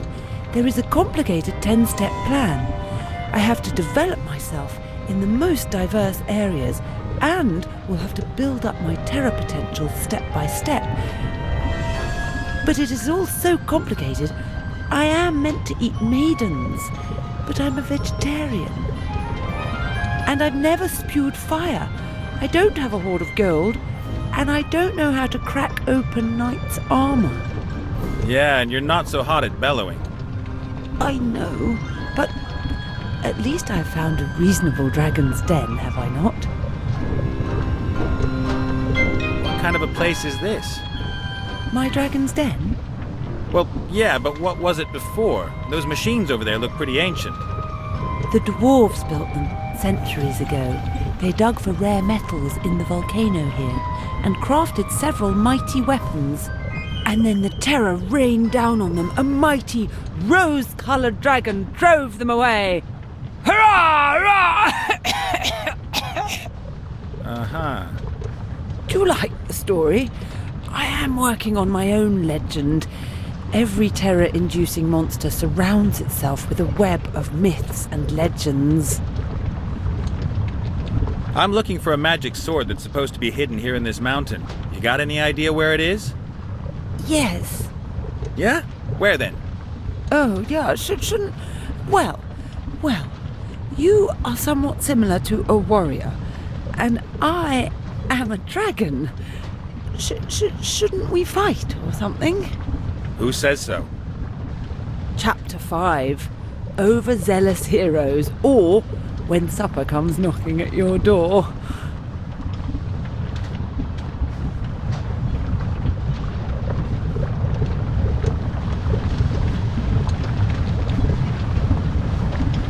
Well, anyway, fight, beast. Oh dear, this is most terribly embarrassing. What? I've only got to chapter 4, gold hoards and how to accumulate them. Could you perhaps come back after chapter 9, fighting? The best tricks and most painful mistakes? We could, of course, resolve this another way. How? Maybe I could help you to become a terror-inducing monster. Really? You could teach me how to breathe fire? No. Oh, then I fear that you'll not be able to help me. Unless you perhaps have a huge hoard of gold? Nah, but I might be able to get you some. As a kind of seed capital, say. How about 1 gold coin, for example? Yeah, agreed. Chapter 1 states that everyone has to start somewhere, and the single gold coin is a good start to a huge hoard, is it not?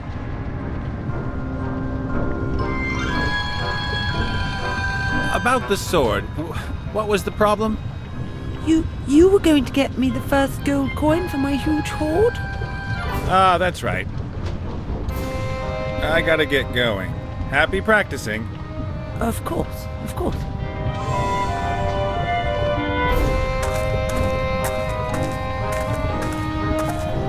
There's a steady stream of lava flowing into the dragon basin. The heat's unbearable. Definitely dwarf work. The dragon has to be coated on the inside so that the lava doesn't melt the metal. There's a steady stream of lava. The dragon is damaged. The head's quite obviously missing.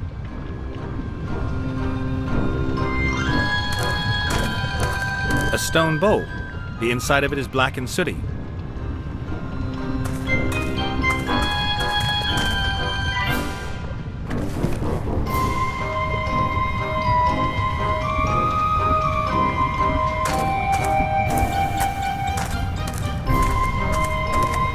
A pair of blacksmith's pliers with long handles.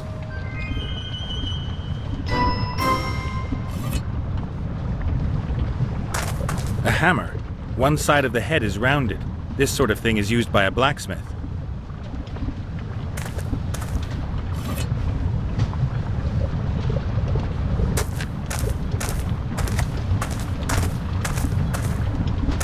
An old anvil with dwarven lettering. A mighty thing.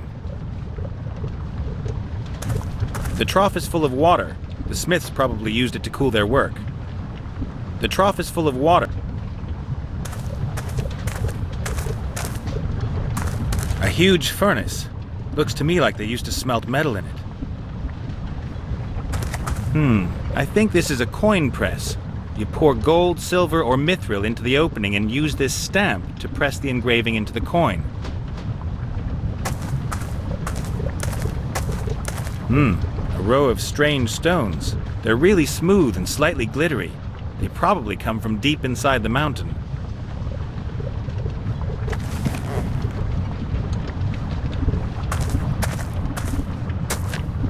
An old anvil with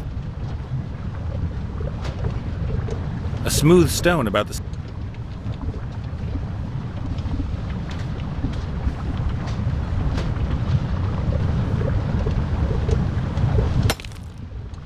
There are crystals inside the stone, all sparkling and glinting.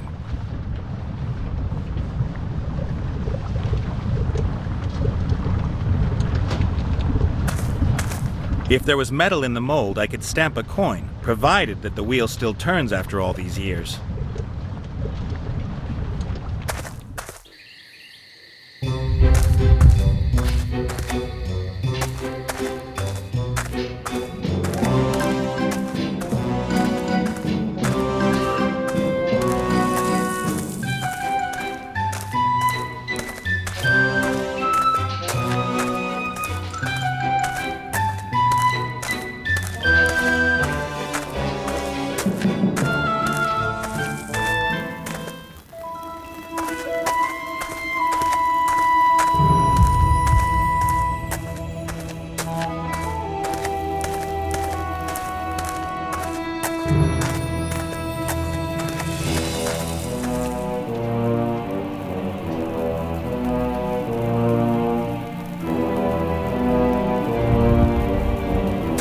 I think I've got the right one.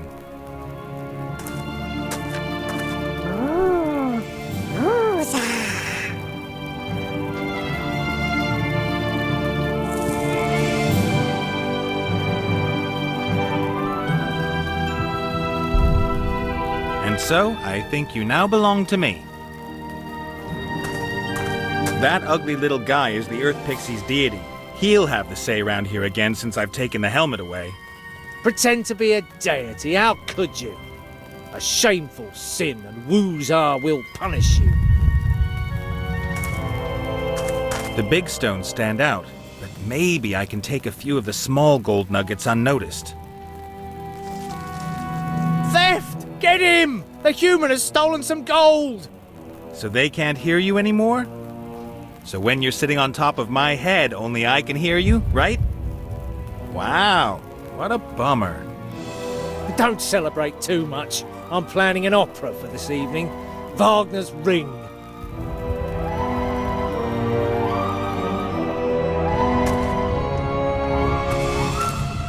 A stone dragon's head, covered in soot. There's a square-shaped opening in the back of its neck.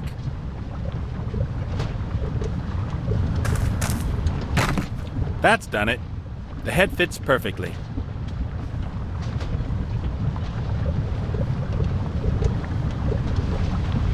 I think I could let the lava flow again. The head makes the connection from the basin to the funnel.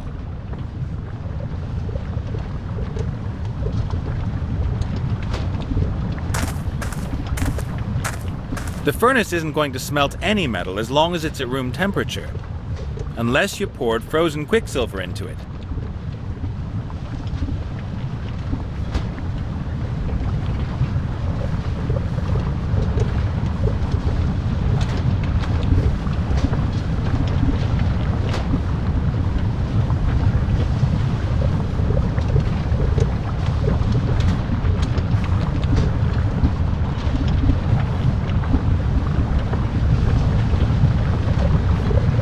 This hatch keeps the lava in the basin. If you open it with the help of the chain, the lava flows out. Lava flow.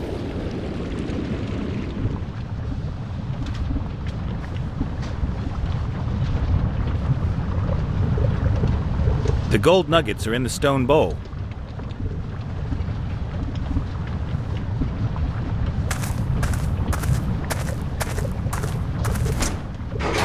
Even with the pliers, the heat's almost unbearable.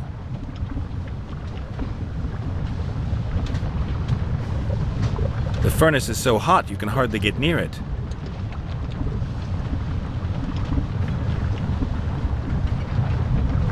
If there was metal in the mold, I could stamp a coin, provided that the wheel still turns after all these years.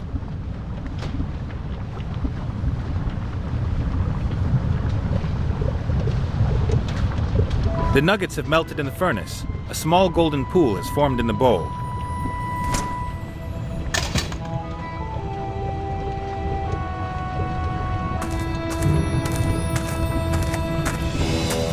Ah, good. I'll pour the gold into the mold. Should be just enough.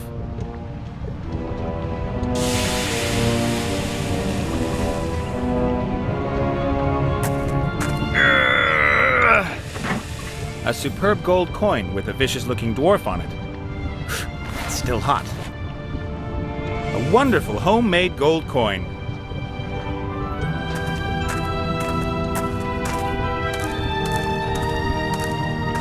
Hello, gorgeous. Yes? Look, I've got the first coin for your treasure. May there be many more to follow. Oh, thank you. So, what about the sword? Well, yes. I'm lying on it. Could you take it? Nice.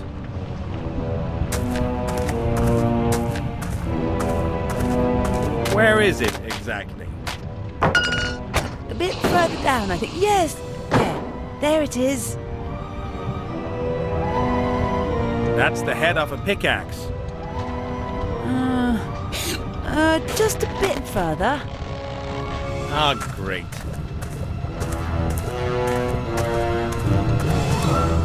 It's broken.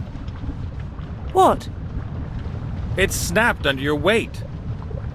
Oh, so that's why it suddenly stopped talking. And it was so nice. It said that I was a terrible monster and that it would love to cut my head off. That's no good to me. What am I going to do with a broken sword? You could perhaps repair it? Do I look like a blacksmith? You could learn. There's a book on smithing there.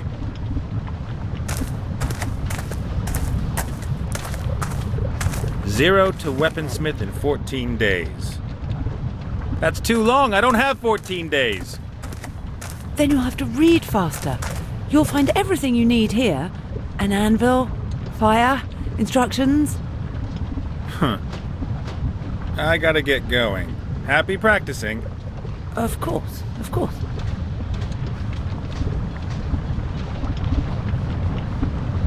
A small pickaxe head. Looks pretty usable.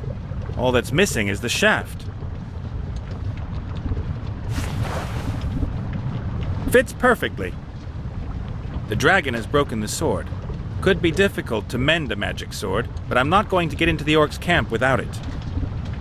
Nice. Magic sword, Ah, here. Right at the back of the book. Not a good sign. Blah, blah. Forging magic swords is very difficult. The high art of smithing. Only level 98 smiths can forge magic swords. That's not very good at all. Roughly calculated, my level is 0. Let's see. This is where they explain how a magic sword can be repaired. You have to reforge it and then hold it in dragonfire. And what am I going to practice on until I'm at level 98? That doesn't sound bad. Copper pots. Pretty simple, and you only need one raw material. Copper.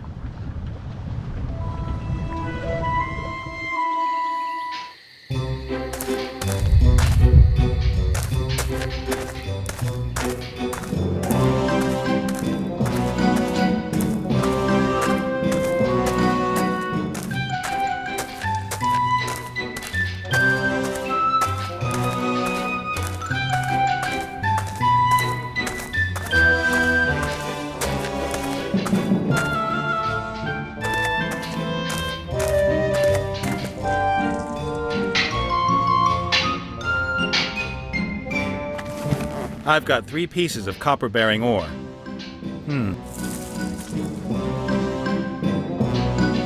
Those are 3 pieces of copper-bearing ore. I guess that to get the copper out of the stone, you have to heat it up until it flows out.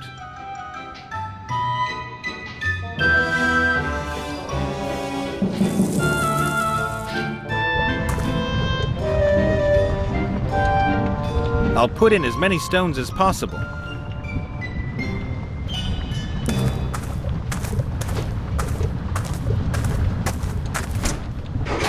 Even with the pliers, the heat's almost unbearable.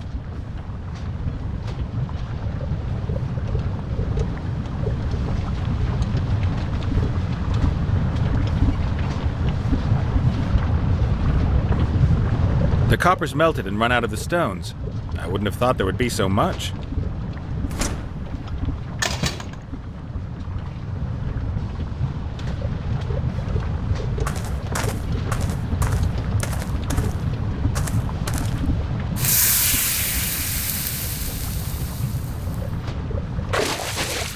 just a piece of copper.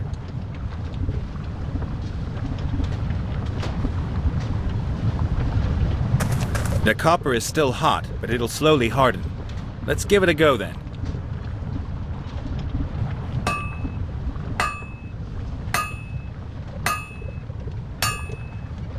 Not perfect just yet, but then I'm only a level 1 blacksmith. Only another 97 pots. What's up? Get the copper, smelt the copper, make the pot. We have to get the most out of our playtime, so let's get going.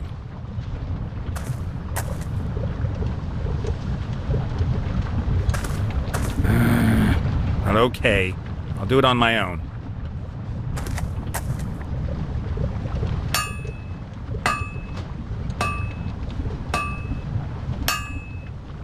"98 pots, level 98. Wow, that was fun. Well, I can now forge pretty much anything, including broken magic swords.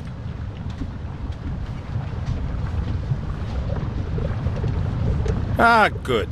Speaking as a level 98 blacksmith, I know what needs to be done. Ta-da! I've reforged the sword that was once broken. Now I've just got to harden it in some dragon fire.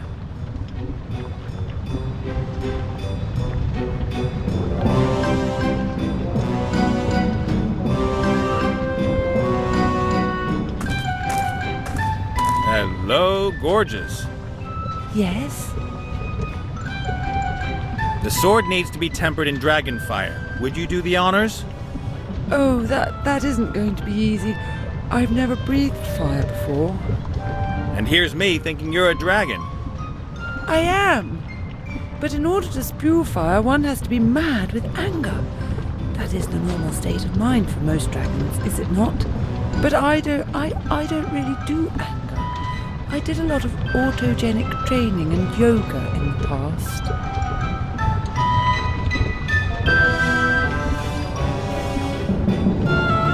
Your football team stinks. They can't play. They'll never be able to play, and every fan they have is an idiot.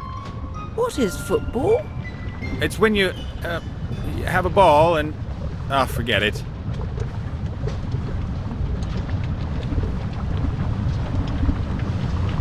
Do you know that you're pretty damned ugly, even for a dragon?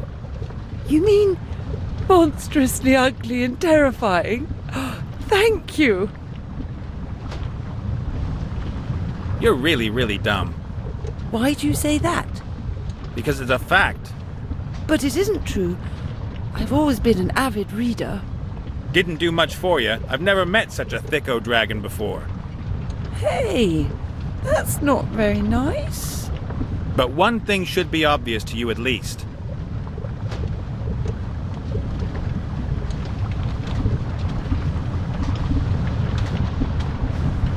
Your mother found you so obnoxious she gave you away. Of course.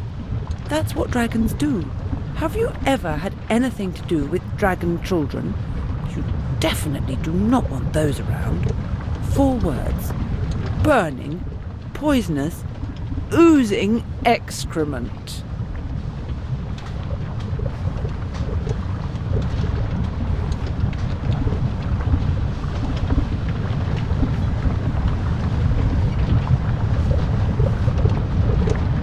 I reckon dragons like you just shouldn't pursue a monster education. Why ever not? You don't belong in the world of work. You should go find yourself a terror-inducing husband who has a good job and can look after you. That is... The main thing is, though...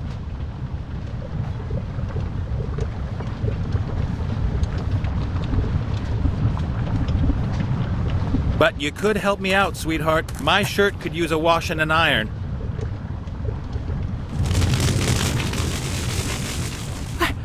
I breathed fire!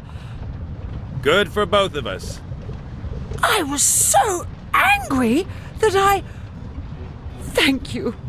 My pleasure. Hello, sword. Ah! Hearts! What the hell are you doing? I've reforged you after you got accidentally snapped by a dragon. Where is that monster? I want to bathe in her blood! We don't have time for that now. We still have a pretty big task ahead of us. I'll slash you away through our enemies.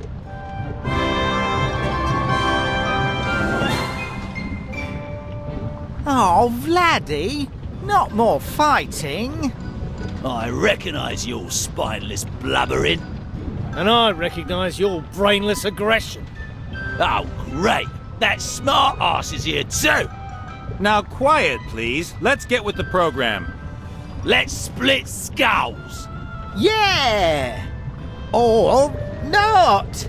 Well, let's go swimming. Come on, human, I dare you. Shut your trap, and that goes for all of you. Now that we're all together, you guys are going to get me into the orc camp. Yeah! No! So I can get my friend out of there. A rescue mission? We'll have to proceed very carefully and diplomatically. I think you should spit in the face of the biggest orc in the camp. I don't think I deserve this.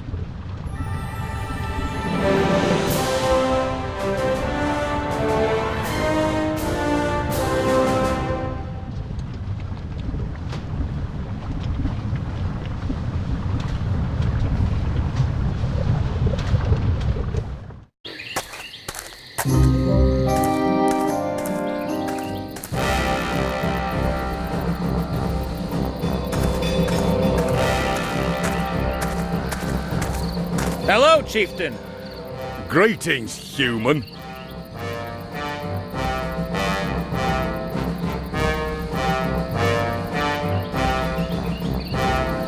Look, I've found a powerful warrior's helmet. Looks good, but what makes it so powerful? It's magic. It can talk. Say something. Oh, yeah. Great. But he can. He really can talk. I can hear his voice in my head. Aha. It's just that my helmet doesn't like me. That's a real shame. But maybe you'll make up. Yes, perhaps. I've already got one part of the set. Will you let me into your camp now? Just because you got a good helmet, that's not nearly enough. Come back when the set's complete.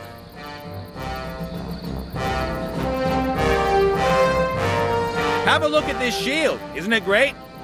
It's really shiny. Have you greased it up? You could say that. And in combat, it's going to defend me from every attack. Whether a sword, or a spear, fire, or... Excuse me. No fire. And spears are also very unpleasant. I'd prefer it if, Shh! Just go along with it.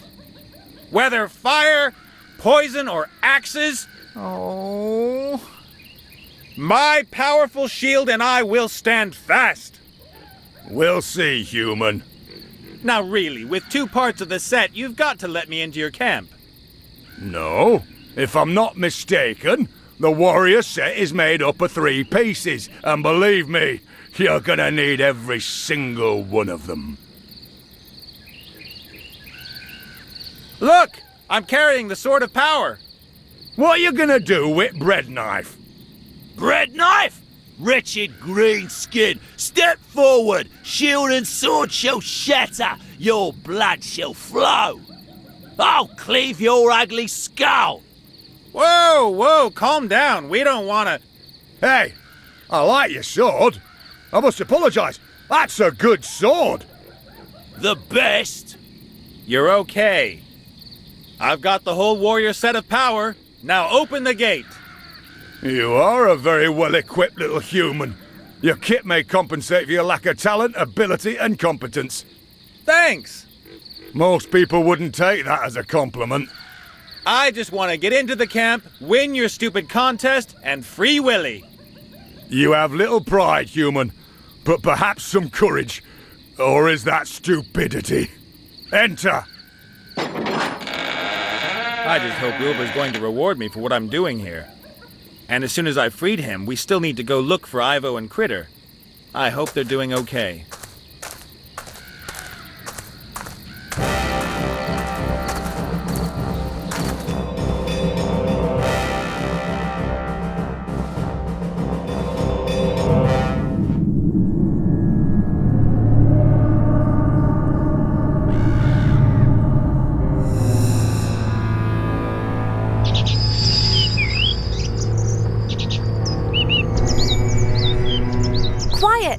am I meant to think?